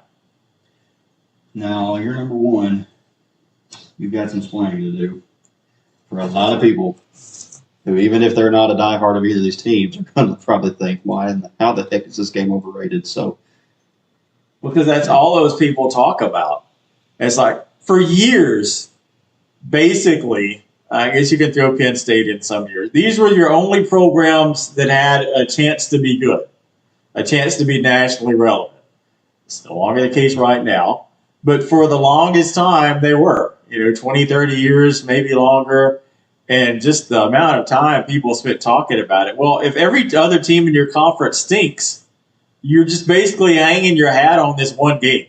And so I think it's hugely overrated. There's not really, you can go back and find some upsets and things like this, but it largely goes to the team who should win. And I just get tired of hearing about it, talking about it. Yeah, you have two huge stadiums, huge fan bases, big state schools who have been playing since 1890 or whatever. It has all the making of it. But to me, it's just boring to talk about it because that's all your conference for years had to hang its hat on. And whatever happens to the game, I just get tired of hearing about Ohio State, Michigan. We take out the letters and blah, blah, blah. It's like, okay, man, just get over yourself. You're all that you had to talk about for 20 years, so who cares? Just find something else. Very strong feelings about that game, but you make good points especially for because, and I will give you one thing you just said that I will give you 100%. It is all they talk about from either school. This game, the whole season. It is all they talk about. I will 100% give you that. And that can get old to hear just nothing but this game over and over again. For sure. Coolest part to me of these rivalry games in college football, there are some unique as heck trophies and prizes for winners out there in the world of college football. And so we each gave our top 3 favorite trophies. And you're starting this one out west at number 3. The Fremont Cannon. That rivalry has only been there with that trophy since 1969, but it's such the largest by sure. Always in 69. Yeah, 1969. As far as rivalries in big state schools, I don't think UNLV is exactly at this level been around a heck of a long time. Right. Yeah, the two big state schools in that state going against each other. You have the Cannon, the biggest trophy by far because it is an actual reproduction of an actual cannon. I think it's like 500 pounds or something. I read, so it's just such a cool thing, and I mean, who doesn't love a cannon? Going on to the Big Ten, Battle of the M's, and we were kind of talking before we came on the show. The origin story of this one's pretty cool, but not a lot of disagreement. Okay, so I think we are back. We're back. Okay, sorry for the brief delay. Little error pop up. So anyhow, we're back at it, and the little brown jug. I mean, I think it's just really cool that you got the 2 M's, one on each side, and there are not a whole lot other than color differences in their M's. I guess one is thicker and one up.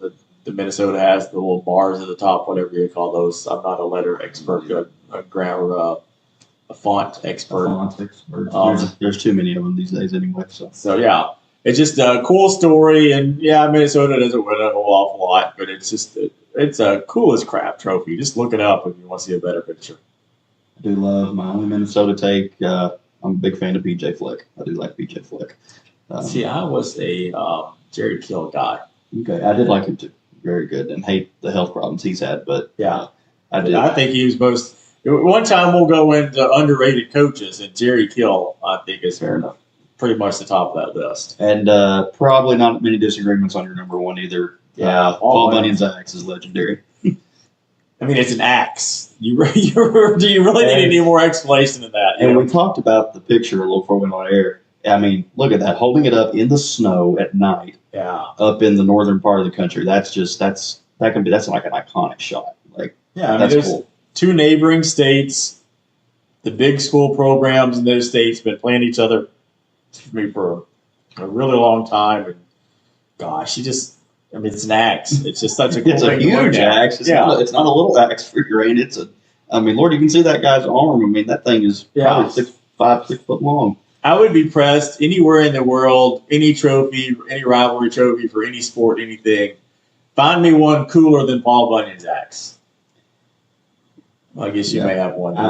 Kind of, sort of. And anyway, we'll go there here in a second. We'll go there in just a second. So my number 3, Mankind. As a Razorback fan, I had this one. This one was changed. I changed last second. I had the Golden Boot with Arkansas and LSU. Maybe just because it's Arkansas, but I've always thought it's cool, the 2 outlines of the 2 states, and kind of cool that an Arkansas player was the one that created it. But I could not get this one off my brain, and so I thought that probably means it needs to be on the list above that. We've talked about the unique things. You've got this jug that's from the 1800s. We've got a cannon, a gigantic axe. How about playing for a skillet, a cast iron skillet down in Texas, TCU and SMU? And I mean, it's just, I don't really have a way to elaborate. It's a skillet. It's old, and it's got the little nameplate in the middle and everything. But if people want to know why college football is so unique, send 2 gigantic Texas college football teams onto a field for 60 minutes and watch them beat each other senseless over a cast iron skillet. And not even just in the same state; they're basically in the same town. Pretty much the same town. Good point. Yeah, metropolitan area, whatever you want to call it. Over a skillet. Yeah, and that's just one of the things that makes college football so cool. You dump this in the middle of Brazil or Nigeria or Poland and explain this to somebody. They're not going to understand. They'll walk up to you before the game and go, "Here, just take mine." Like, you don't hurt each other over it. But yeah, I mean, it's cool. You're playing for a skillet. Like, I think I made the right choice putting it in there. Absolutely. Paul Bunyan's axe. I mean, you didn't say anything that you didn't miss anything. It's a gigantic axe. It's really cool. And you're right. It goes to Wisconsin. Usually now Wisconsin's been kind of meh, last several years. So the games have been competitive. But if this category being strictly trophy, not worried about the game, how cool, and if what haven't talked about, it's on each side is different. It's kind of like the jug is split. Each side of the axe, you flip it, you got a different team. But again, about this, you just could not use this photo of it up in the snow with the lights. Like, it's just too cool. And then you said, what's better? I liked yours. Thought they were a little out of order. You're playing for a dang cannon. Yeah. Look at that thing. And you're right. It's almost 600 pounds of just artillery. And from what I understand, it's painted the team who wins, correct? Team who wins. It's painted team who wins. And you get to roll a cannon out if you're the winner. Like a life-sized cannon. Like, come on now. And I don't see how couldn't probably break down anything for you about Nevada and UNLV football. Dan Mullen is UNLV's head coach. That's all I can tell you right now about UNLV and Nevada football. But they play for this I don't even know if you can call it a trophy. They play for a cannon. And it doesn't get any cooler than that. And you said that too. You said it's a cannon. Like, just come on. So now we're down to our favorites and then what we think are actually the best. We're going to save the best for last, as the saying goes. So just personal favorite rivalries. I'm supposed to start this one, and not much more to say about this, but it's the Holy War. And I'm not going to elaborate because you've heard us ramble about it enough. If you don't watch it, go find it when it's on during the season. It's usually in the a West Coast late night game, and it's a lot of fun. The blue and the red on the field together at the same time, and the Battle of the Mormons, whatever you want, Holy War, whatever you want to call it. But it's a lot of fun. Here's where you had some explaining to do. I stayed really quiet because I really didn't have, and I did. But again, I gave you your due for. Okay, so now you tell. Look, this game. I want to show first off before we go any further. Even though the Razorback fan is here, I've got big Ohio State flashing across the back of my shirt. I thought you were about to show a tattoo or something. Oh no, my mother watches this. I've got. But really, the Ohio State, I got shirts for this, but the Ohio State just came with it. They're one of the first schools that made them. But this game to me is always, and I'm not so much in for they only play this game, and I give you that. They talk about this game all year, and they win most of their games through the year because it seems like they all kind of get, easy little cupcake schedules, minus maybe throwing in a Penn State here. Or USC there or whatever, but everything's building to this game in hopes that they're both 11-0, or it's 11-0 versus 10-1, or that it's a big. And we've had some years where it's not. Michigan had a little stretch where they were being coached by Brady Hoke and stuff like that, and it just was not Rich Rod, and it just wasn't working. But the atmosphere of this game is the last week of the season, so like. As a college football fan, Thanksgiving has just ended. It's, you're upset that the season is coming to a close, but at 11 a.m. on the last Saturday of regular season, and there's 50-50 shot, there's going to be snow on the ground. To me, as a fan, Gus Johnson is one of the best college football broadcasters as far as sucking you into the drama of the game. Joel Klatt is fantastic. Hearing those guys call this game every year on the last week of the season at 11 a.m., the 2 days after Thanksgiving, is just one of the best traditions for me in college football.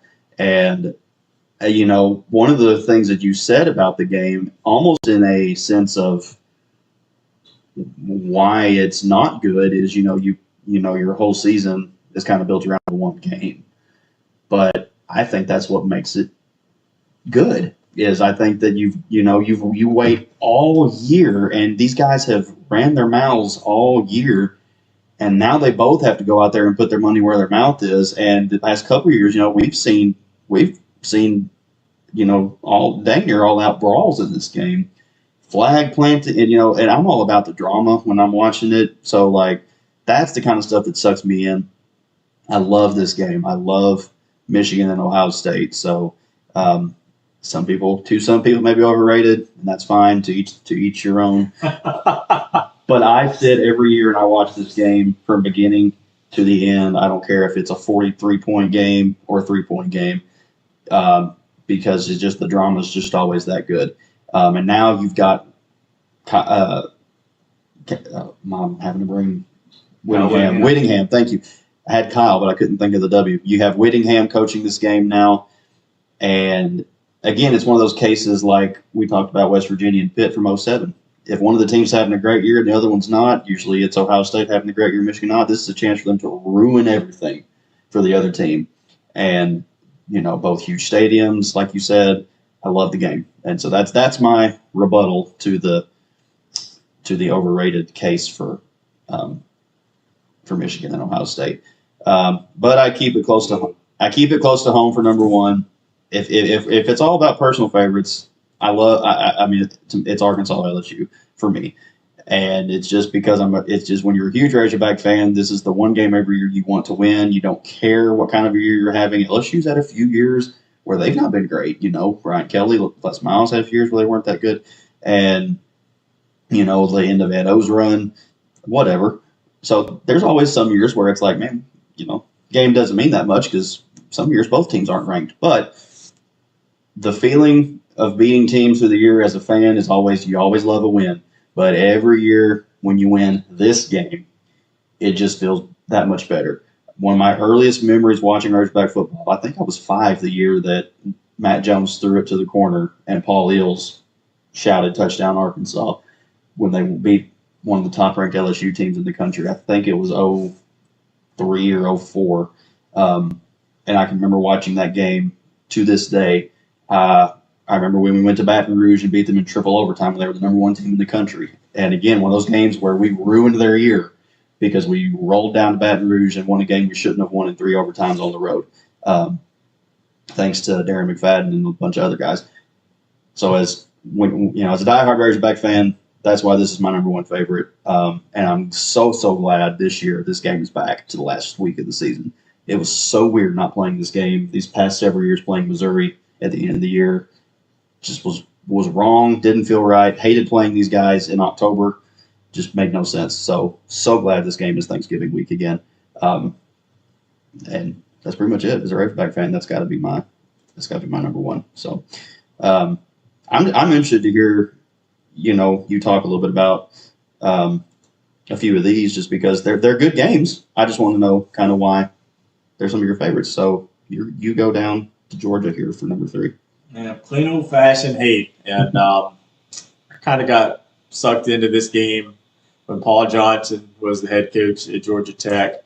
That's when I kind of got into it. I'm a huge fan of the triple option. Yep. So I watched a ton of Georgia Tech football for about 11 seasons, and it was a heck of a lot of fun. And, going into Georgia, it seemed like he didn't always have the number, and sometimes it was not as competitive, but he did it better than most at Georgia Tech on a consistent basis. And the fact that he won twice in Athens, I don't know that there's been a Georgia Tech coach that has done that in a really, really long time. So that's kind of why I got into it and watching Georgia Tech. And, still, so it's one of my favorite rivalries for that reason. You've got the big, super large state school in Georgia, Georgia Tech. I mean, I don't know that I call them an underdog, but they're a smaller school, a niche school, I guess, for, really smart people or something. You've got to take calculus. I mean, even the football players have to take calculus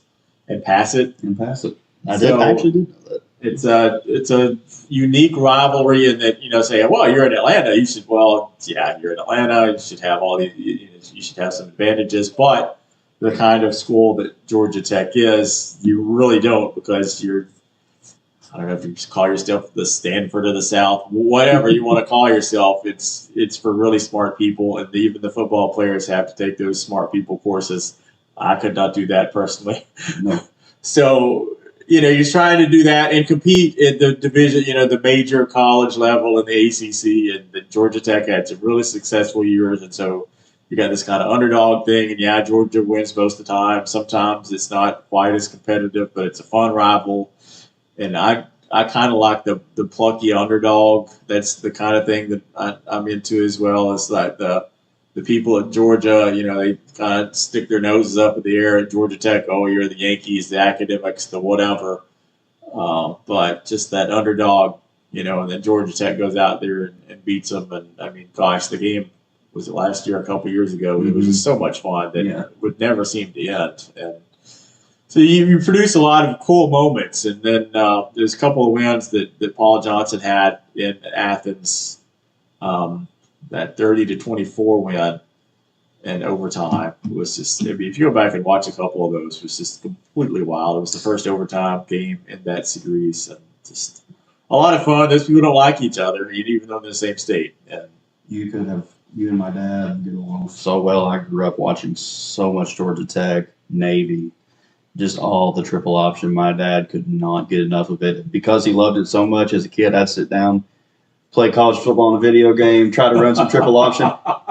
Way too many buttons to try to run a triple option play on a video game, so we said, yeah. But I'm glad Georgia Tech these past few years has been so good, because I don't know that they've won this game, but having a competitive Georgia Tech game, I agree, is really good. This game, your number 2, I did not have it anywhere on my list, because you talk about a game where they don't like each other. This is a good game. Those people are almost on different planets. Yes. I mean, basically, even though they share the same state, they are basically on different planets and, just different worlds. And having seen a lot of games on one side of that fence there, that's the side that I lead, that's A&M. When I lived in Texas, went to a ton of A&M football games. And there was a lot of fun. The people are great. And I should have sent this to you, a picture from a tailgate there that a buddy of mine had tailgated with his big group, 100, 200 people or whatever. But even though they were in different conferences at that point, the front of that, their little wagon that had the big pit still had the horns down symbol. Good. So good. It's just such a cool. It's good that they're playing again. They don't like each other, and it's because they are from different worlds. The A&M people, the Texas people are just so snobby, and that's kind of my theme here as we continue along from the first one to the third one that we'll talk about is the Texas people are just so snobby, and they have their nose in the air, and just I don't, living in that state, I did not find many of their people that I really cared for, to be quite honest. But the A&M people were always just so nice and friendly, and it just, it was just such a different environment. And those people from Austin, it's just different, and I don't like them. And that's basically it. I will say this, that we go every summer. So the episode we did a month ago when I was on the road, I was out in the Smokies, and we go every year. And the family that we go out there and work with, of course, that's volunteer country out there. We're not too far from Knoxville, but the couple that's married out there that we work with, she is a UT grad. He is an A&M grad. Yeah. They have been married for 40-something years, but when I say they are a house divided, I mean they are a house divided. She is probably the only, I don't know a lot of people she's probably the only UT grad I know. We got to interview Jolie Mitchell. She was fantastic. I can't help that she chose a poor school to go to, but she was successful, so props to her. But this lady out there, you said she's probably the rare breed of tolerable, lovely UT grads. We even got her to call the Hogs one year, so she got on her knees and begged the Lord for forgiveness before she did. But we got her to. I used to work for a man who went to A&M, and he would tell me all the time. He goes, "I don't think the nicest people." Well, and he was. I loved working for him. He was a great guy, and so was the A&M husband I was talking about, Tennessee. But he would tell me all the time. He said, "I don't think you can quite wrap your head around how much we hate Texas." Yeah. He said, "It's a hatred that is so deep that most people don't understand it." He said, "For you, I would assume it's the equivalent of how you feel about LSU." And I was like, steroids. We're on steroids, but jacked up times 10. He said it's pretty much the same with Texas Tech too, but he said there's something about Texas that's just... It's a snobbery. Those people in Austin think they ought to rule the world, think they do. And the fact that how they treated other schools in their own conference, and that's one of the reasons A&M people were so glad to leave the Big 12, is that Austin ran that conference, and everybody had to bow down to UT because they thought they were gods. And well, it turns out maybe you're not. And now they're trying to do the same thing with the SEC, and well, it turns out you're not here either. Yeah. But it's just those people are just a bunch of the people who are in charge. At least are a bunch of snobs, and they act like they are God's gift to the college athletics world, and just you're not. So I could talk bad about Texas for a long time. This game is also last week of the year this season. So yeah, they are back to Thanksgiving week. That'll be. I know, at least on the A&M side, fans that I know wish they could go back to be playing on Thanksgiving Day itself, because that used to be a big deal back in the day. Not so much now, because the people in Austin did not want to do that.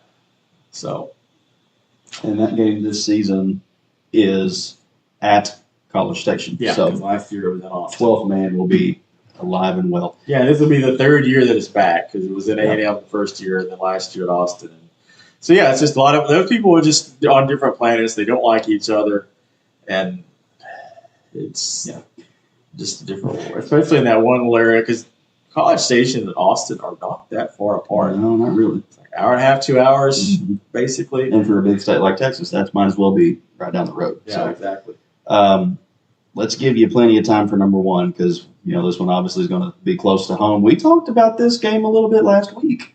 But you say yours is your number one favorite. It is my favorite rivalry, because those people across the river are just a bunch of snobs. And that seems to be the theme that I'm going here on favorites, is you've got the people who don't like somebody because they got their nose in there. Those people at Memphis for a long time, well, we're too good to play ASU. Well, we started playing each other in 1914. We played, I think this will be game number 61 in the series.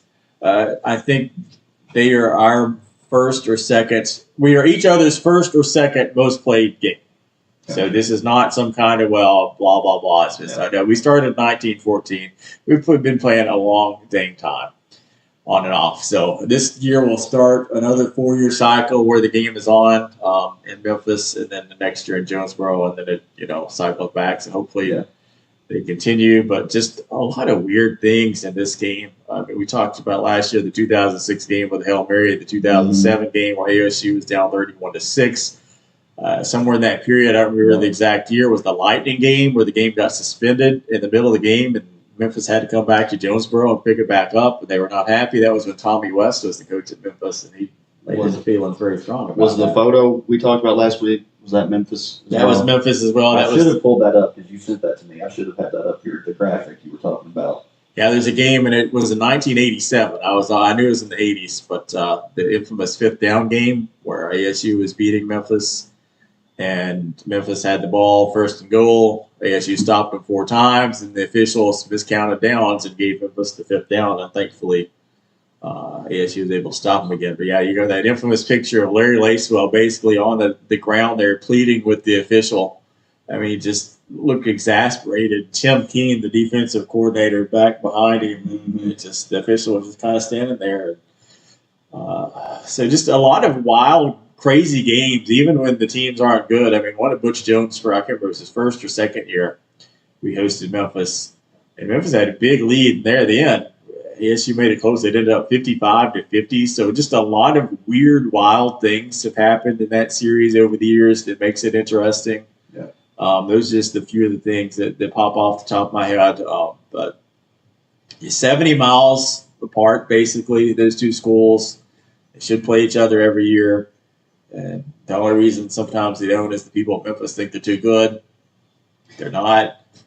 I mean, it's a relatively close series. Memphis leads it like 30-something to 20-something, so it's not a crazy amount of time and distance between the two teams. So it should be played. It should be played a lot, and Memphis people should get over themselves. That's kind of the recurring theme I've had here.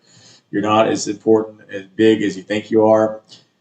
When you play ASU, you have more people in your stands than any game you play against anyone at home unless you play an SEC school. So get over yourselves. It's a rivalry. It used to be called the old paint bucket rivalry. Back in the 50s and whatever, the team that won would have a designated area on campus that they were allowed to go paint their colors on the other team's campus. the paint bucket was the colors of the two teams. I mean, it was a big deal at one point. Maybe the Memphis people are just too much of a snob right now to admit it, but it's a rivalry. Get over yourself, and we'll have that game the first week of college football season.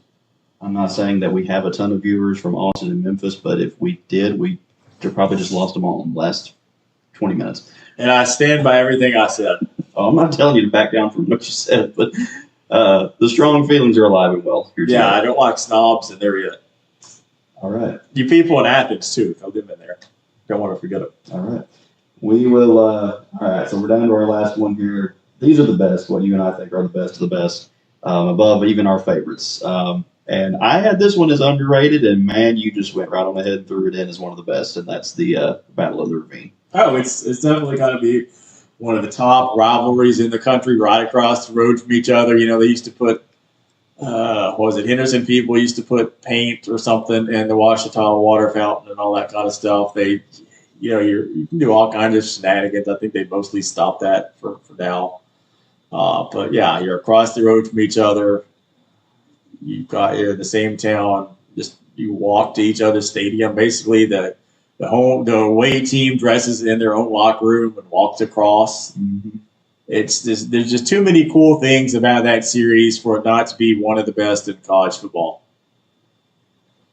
Yeah, I agree. I mean, we said it earlier, it's just one of the most unique situations in the country. And, I'm an advocate for get game day down here in Arkansas. They should have already done it, but I guess the powers that be do not.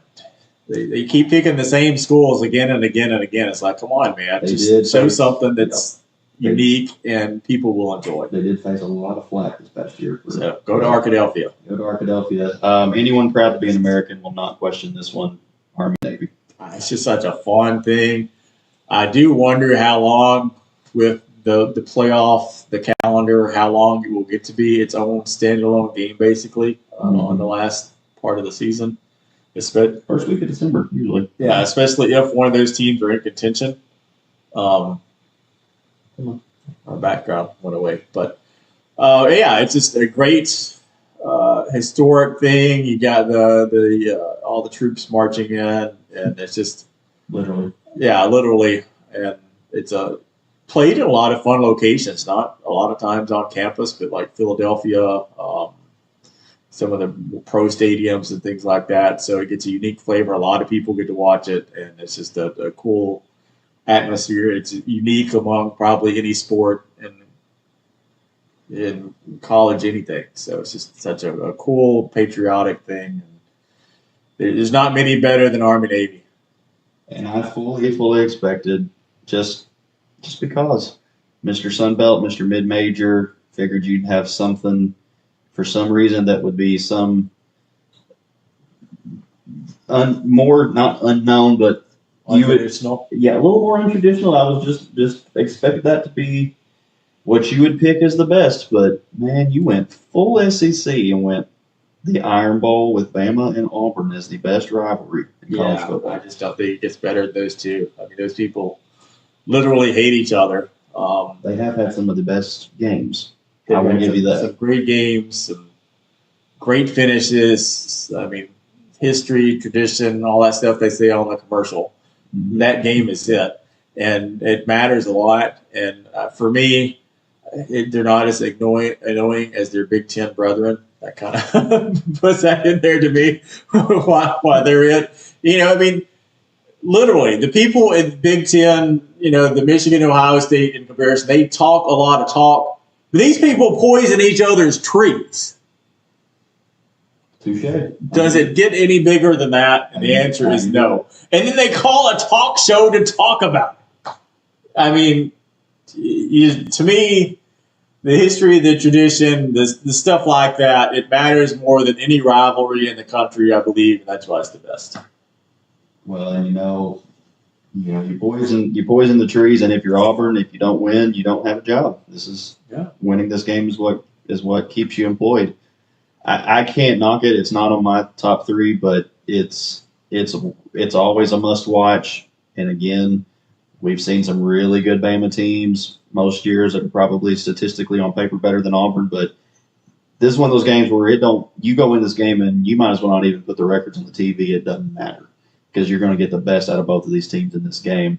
And it matters to every person in that state. That whole state is very, very locked into this game. And because the SEC is the SEC, I will give you that as the point I gave you earlier with Michigan, Ohio State. It's all they talk about all year. Bama's, especially Bama, they got other problems throughout the year. They talk about LSU. They talk about the third Saturday in October with Tennessee. Well, Auburn has Georgia. They played Georgia long as they played Auburn has Georgia. Like, they've got other fish to fry throughout the year. That this is not all that. Now, it's probably what the fans wait for all year, but it's not the only thing that they talk about throughout the year. I do give you that. So, and in the current form of the Big Ten, maybe it's not as more because you've got Oregon, you've got other schools that are that's true. But in the historic Big Ten, is Ohio State, Michigan. They had the biggest fan bases, the biggest stadiums. They were the only people on the show, basically. But now, I mean, these schools, there's just so much hate. There's so much dislike. They're usually both pretty good, and you poison each other's trees. You got to be up on that list somewhere. I don't knock it at all for the pick. I think it's very reasonable. I'm going SEC now, or now it's an SEC game. I think the Red River rivalry is, if you can say it without getting your tongue tied, is one of the best rivalries in college football because it's one of those where, again, most years they're both highly ranked, very good teams, and historically most years they're always two of the best teams in the country. It's one of those good rivalries that's right in the middle of the year. Not saying that there's ever like a lull in the middle of the year, but your big rivalries are always so heavily end of season, especially last week. This is one of those middle of the year games that's always 11 o'clock. You're ready to watch these two teams because they hate each other. They really do. And you can say all you want about Texas hating it. Is there anybody that doesn't hate Texas? My gosh, like, there's so many teams that consider themselves a rival to Texas. And this is, I watch this game every year too, and I'm a big Oklahoma fan 1 week out of the year, and it's always this week. And I've enjoyed watching them win some in the last few years, watching them beat Texas, and it's two of the biggest programs in the country. And you play the game.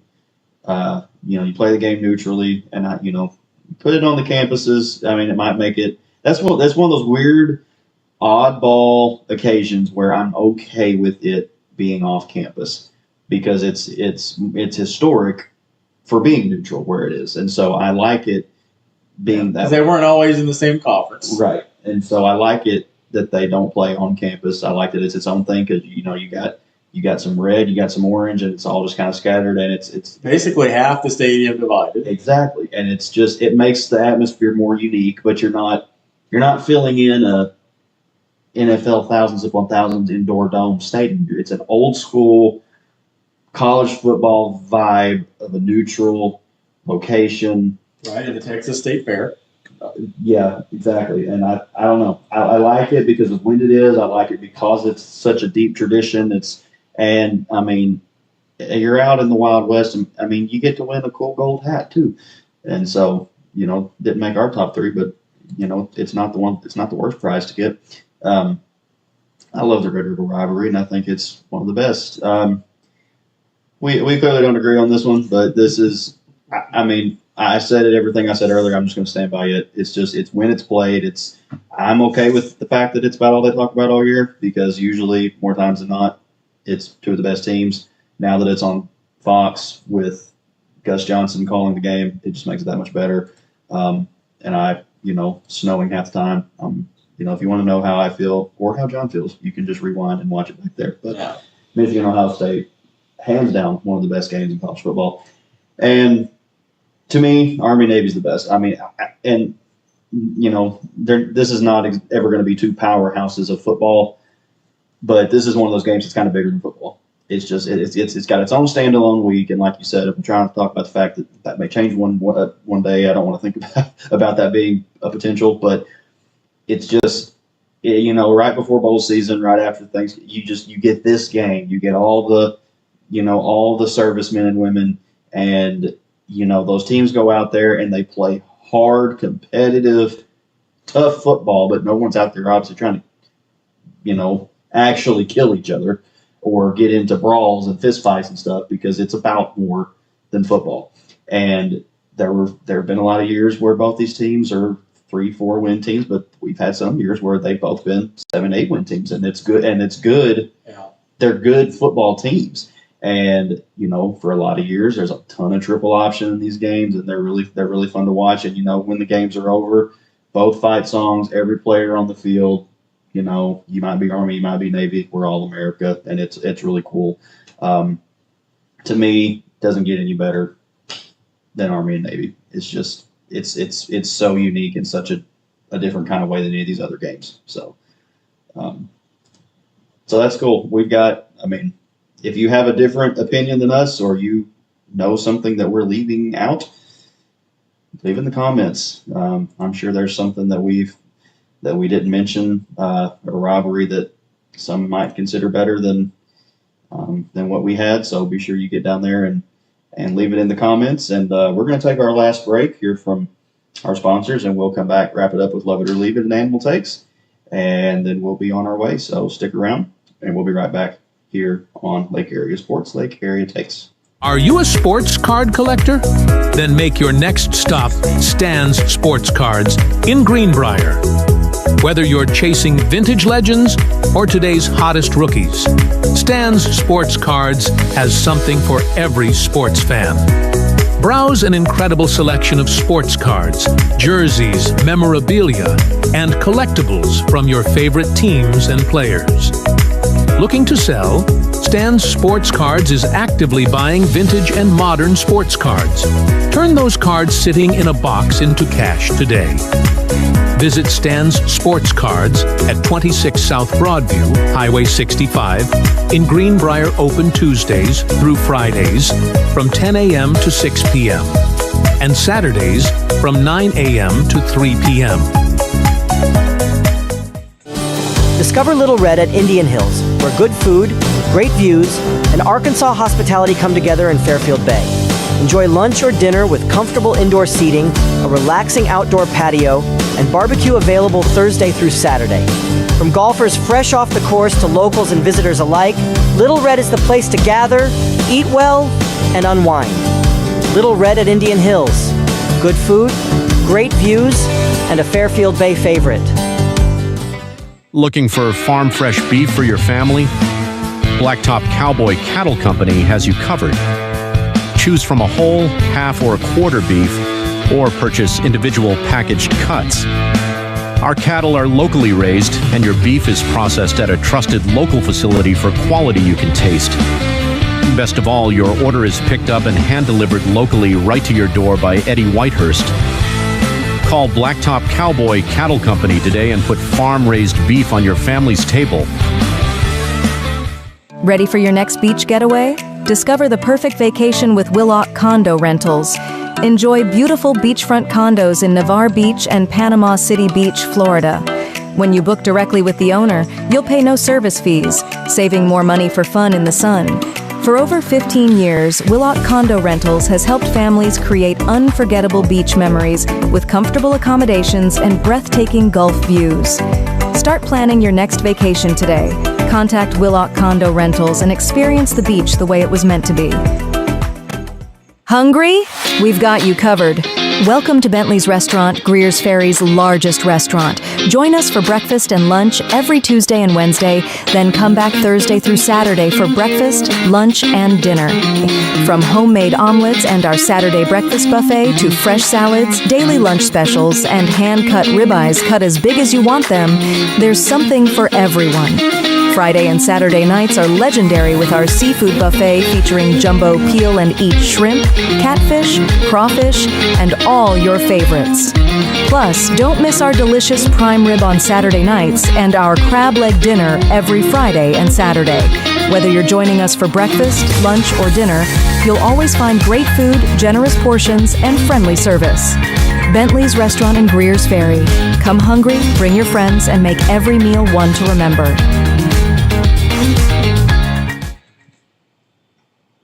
All right, welcome back here to Lake Area Takes. We are getting ready to wrap up episode number 8, and we've had a great conversation today with Luke and Cade Rolland, and then talked a little bit of high school, a little bit of college, and so now we are going to wrap it up. Before we get to love it or leave it, I'm going to throw you a curveball here, talk about something that just kind of came up today and yesterday, if you've seen it, while we're still talking college football, but Jaden Daniels has sent LSU, of course, Jaden Daniels, quarterback, not too long ago, a couple of seasons ago, Heisman winner, sent cease and desist to LSU, telling them they must quit using his name, image, and likeness in all ways. Have you seen this? Just a little bit. Just a little bit. So they've sent him. He sent the school a cease and desist letter because LSU is granting another player to wear number 5 this year, which was his number when he won the Heisman a few years ago. Jaden just released a statement for the first time, and he said, "I've been locked in on training camp. That's been my number one focus. I have a lot of gratitude for my time at LSU, and I'm proud of what my teammates and I accomplished there. Obviously, there are issues to be worked out between my team and LSU, and my hope is that it will get done privately. My sole personal focus is on Commanders football. I realize the business of football is unique, and I trust this can all be resolved." So there's a cornerback on defense who was promised when he was recruited by Brian Kelly that he could wear number 5. Now, he's already played a year. He did not wear it. Now, Lane Kiffin comes in, is made aware of the promise Brian Kelly made him, and Kiffin's statement says if he was promised this, we need to abide by it, and he can wear the number. Thoughts? Well, I hate to agree with Lane Kiffin on anything, but give the guy the number. I don't care. Jaden Daniels needs to get over himself. There are tons of people who wore number 5 before he did. There are people who are going to wear number 5 from now until there is no longer football at all.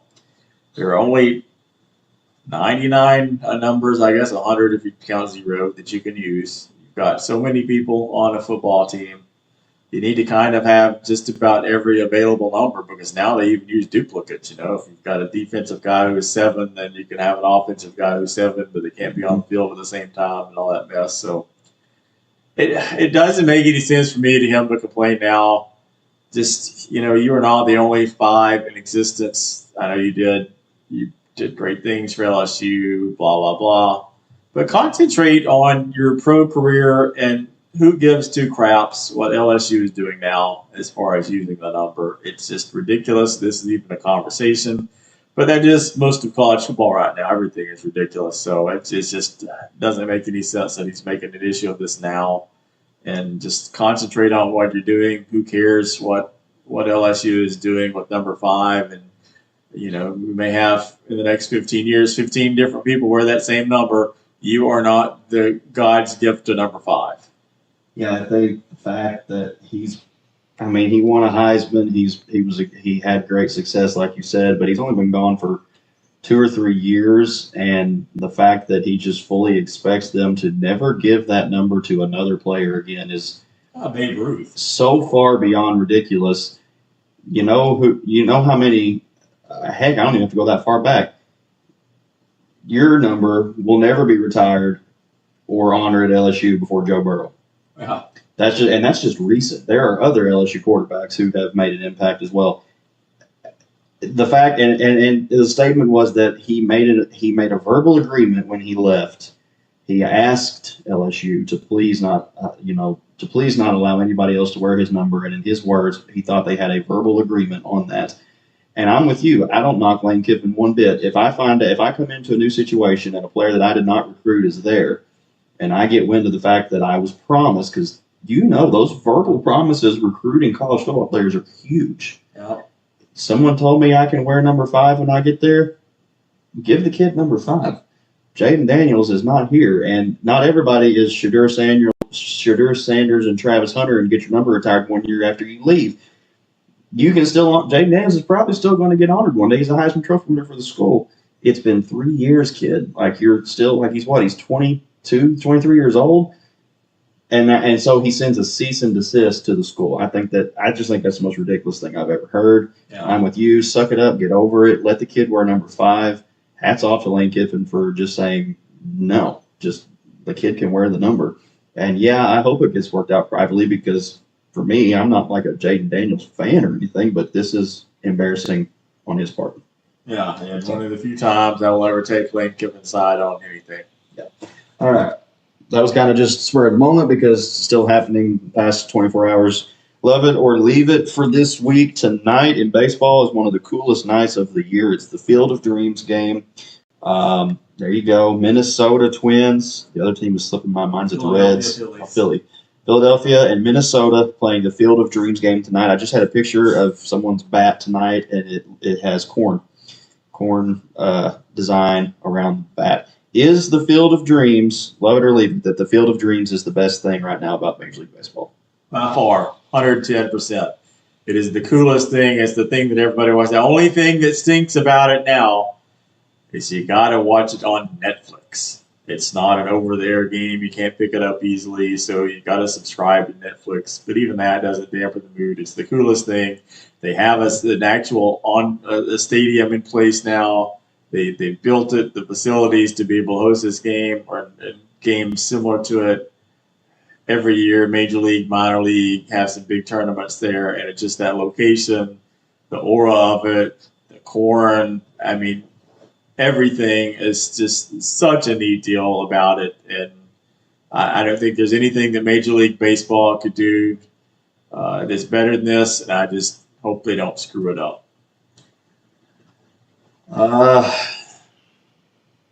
Is it the most unique thing in baseball right now? Yes. I'm indifferent. I don't watch it every year. I probably won't watch it tonight.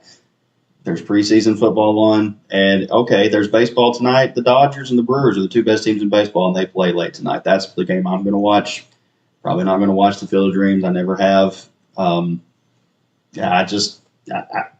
offended. I'm indifferent. I just don't. This is it's. I mean, it's all just about the aura, and I get it, and that's why it's unique. I give everybody that. It's the most unique game in probably all of sports right now. I mean, nobody else does anything like this. Is it the best part about baseball? What's better? I mean, there's not much to baseball, so not much. Just little things throughout the year that baseball does.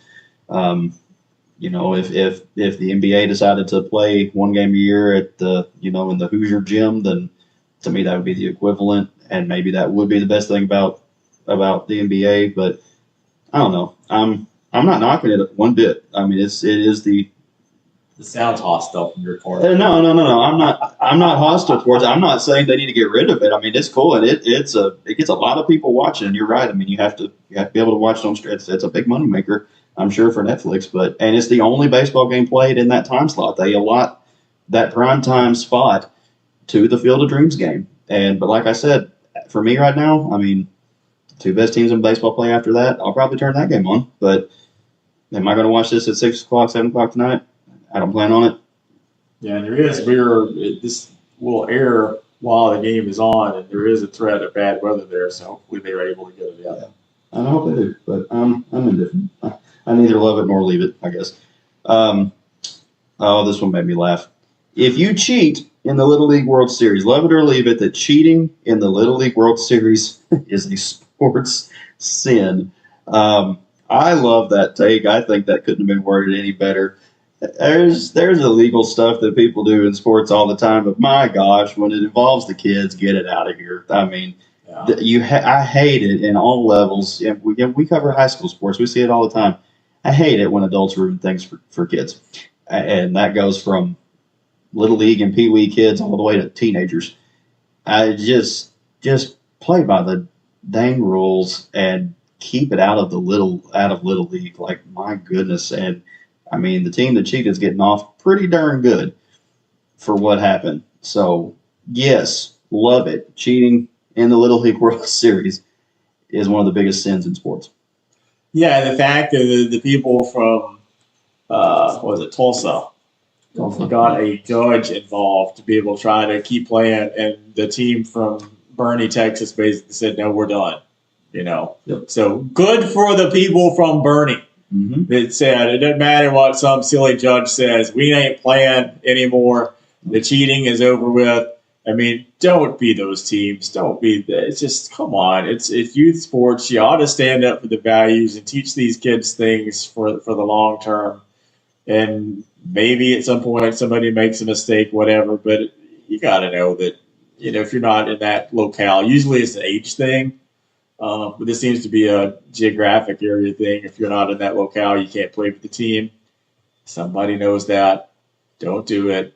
Just play the right way and let the kids learn something and not be blackballed because some adult signed some kid up who shouldn't have been. You're teaching.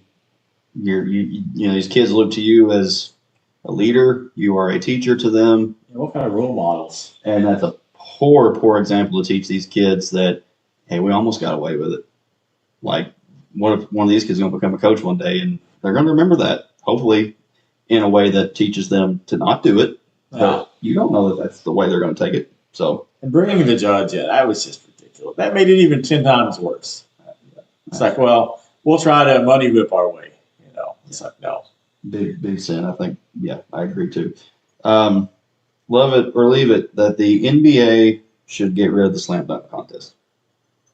Yes, it should go. I'm quoting your big time favorite player, Shaquille O'Neal, who says it's terrible, it's god awful.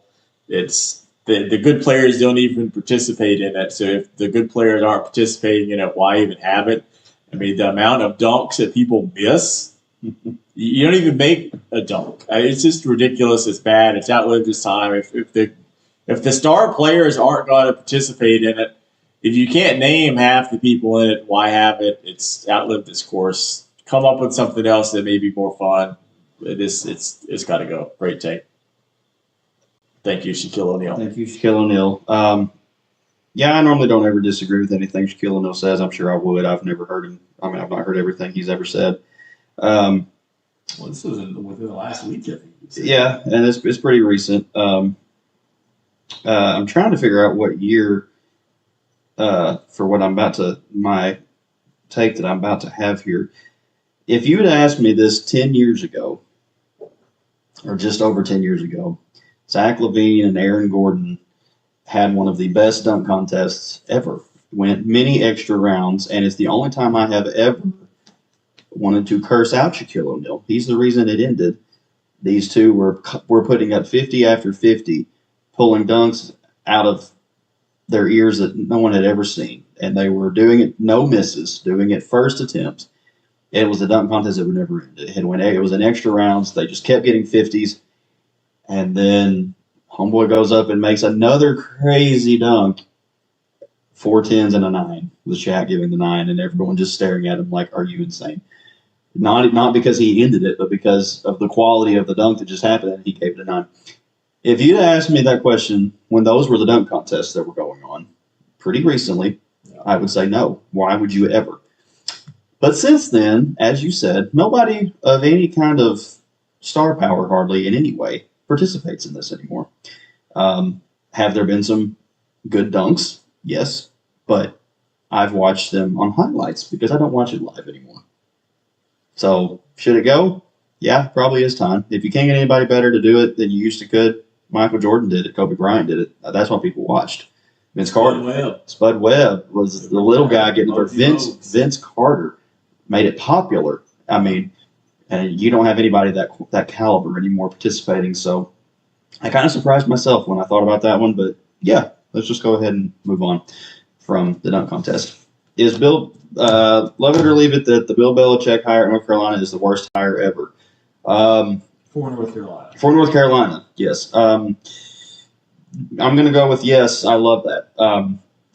I looked at this in terms of in all of college football history, and I was thinking, no, I've seen way worse, especially as a Razorback fan with Chad Morris. But in North Carolina sense, yes. I think, would you have said that on press conference day? No.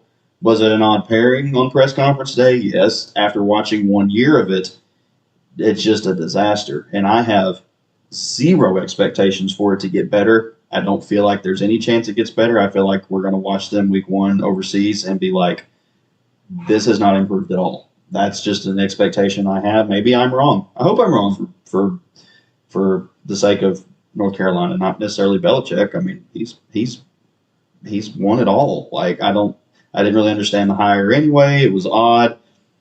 Was it the worst thing North Carolina has done, especially for their football program? 100%. Yeah, for sure. It was, like I said, an odd pairing, and it just seems to get worse. His general manager is out, I guess, at least temporarily. His son, I think all of it's health related. He was the defensive coordinator. They said he is out for a little while. The recruiting has just not panned out, and they've got plenty of money in North Carolina. That's not their problem. Mm-hmm. You know, the thing they said going in was that Belichick will take good players and make them better. Well, that has not happened. No. You know, this pro mentality that they put in, they immediately scrapped basically and started recruiting more high school players. And so I just don't. People went in thinking that because of his name that he knew everything, and it turns out that a guy who's not coached in college football in over 3 decades doesn't know anything about college football. So I think that's no surprise at all, and it is the worst hire that North Carolina could have made. People debated, not that we ever talk any NFL on the show, but people talked forever with the Brady-Belichick marriage. That was a big debate forever on who was the bigger reason for the success out of those two. And there were plenty that went both ways.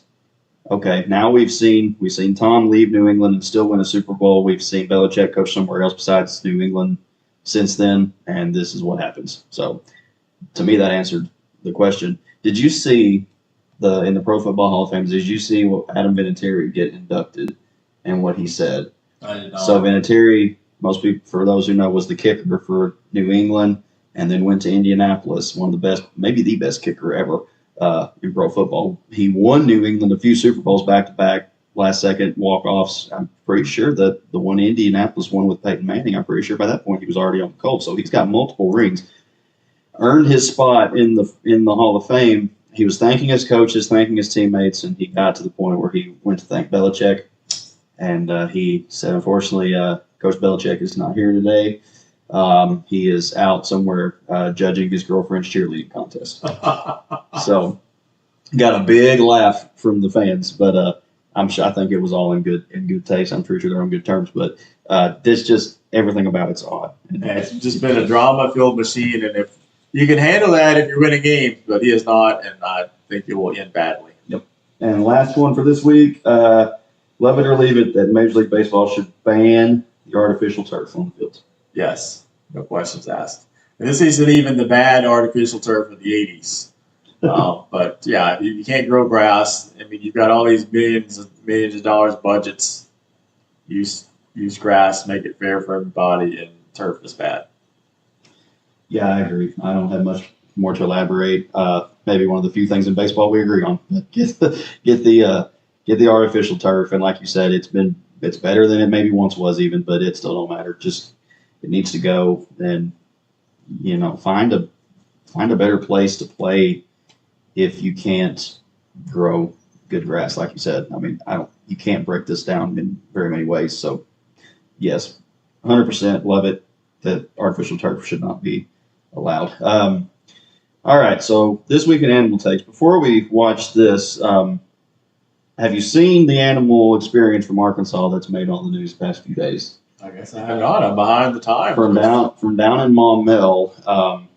The snake. The snake. Yeah. Oh yeah, the young man who I think it was Maumelle High was found a snake in his helmet. Found a snake in his helmet. I believe he said something to one of his coaches partway through practice. He said something in the head was like with his padding was feeling weird to him. So the coaches made him take it off, and come to find out there's a cottonmouth nice and snugged up in the helmet. If you've not seen the video, they put the helmet in some water, got the thing out. They released it. I hate to be one of them people that irritates people when they release snakes, but I would have released that thing into the head of my shovel. But yeah, exactly. That thing. I mean, it was on ESPN yesterday all day. Like, how horrifying would that be to know that you've had that thing on your head for an hour and a half, 2 hours? And I told my dad today, I said, you better believe the next day when I went into practice, I would do as many drills as I could with my helmet off before I ever put it on. I would be so PTSD from that experience. I'm going somewhere and buying a brand new helmet and taking it with me every day so this does never happen again. Exactly.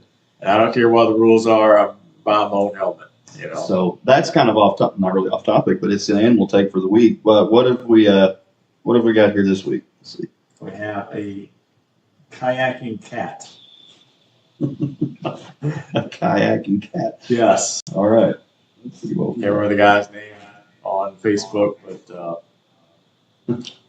kayaking cat. Let's see it.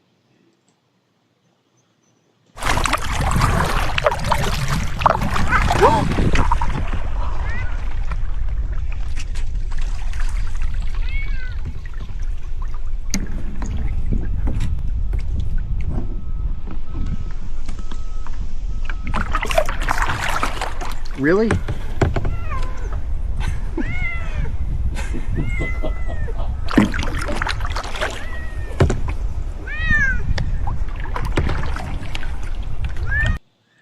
You know, cats do think they run the world, but some of them are not the smartest creatures in the world. I love how the cat can fall in, but because the kayak's moving, the guy can just wait, scoop him up, put him back, and grab the little holster or whatever that thing is. The life jacket, the holsters. You know, why the cat would immediately go back up to the front?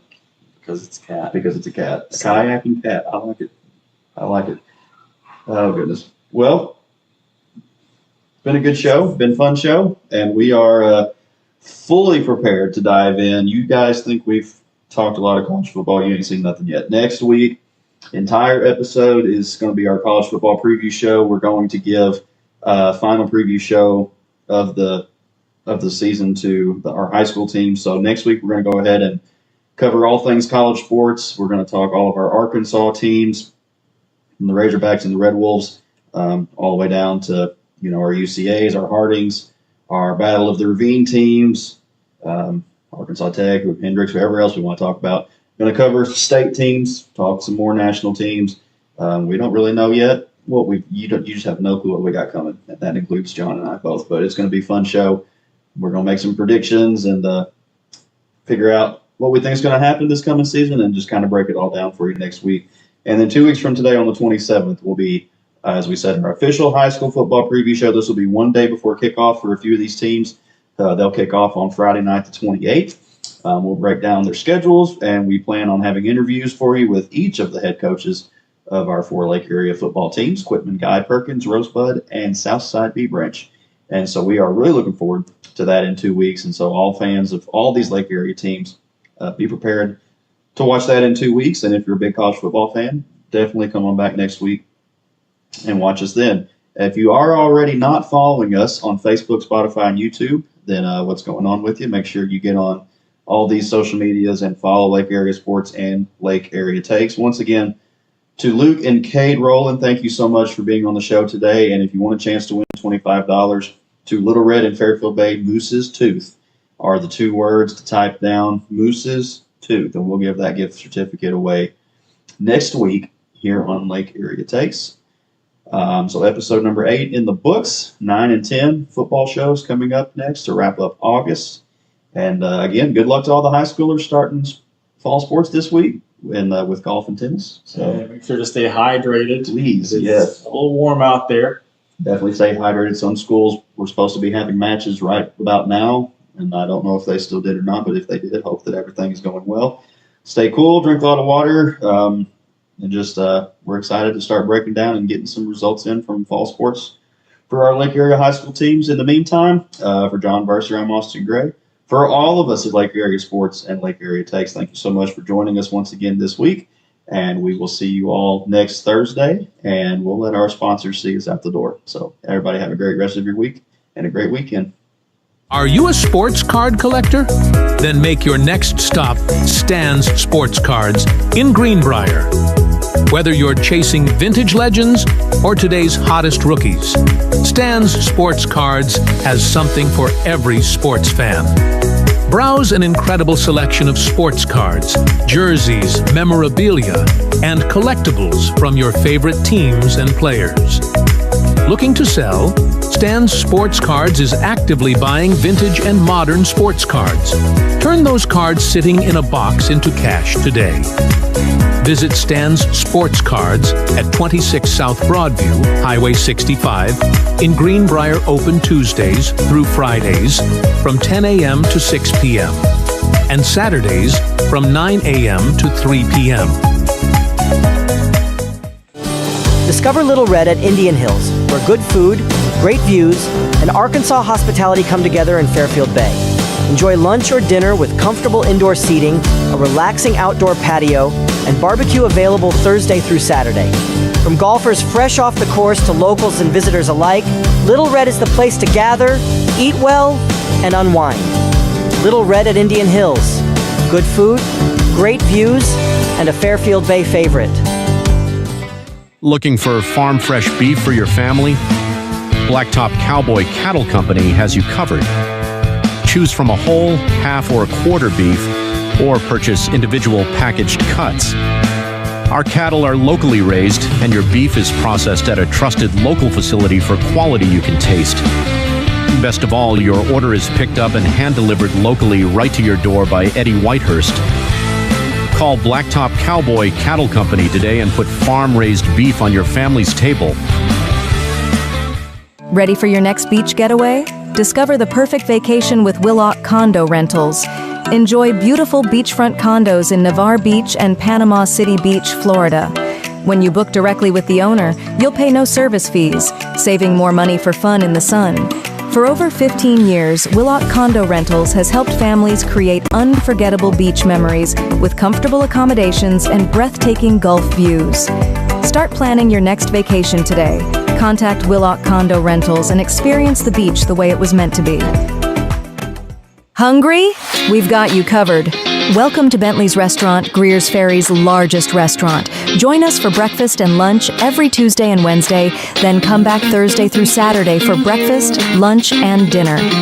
From homemade omelets and our Saturday breakfast buffet to fresh salads, daily lunch specials, and hand-cut ribeyes cut as big as you want them, there's something for everyone.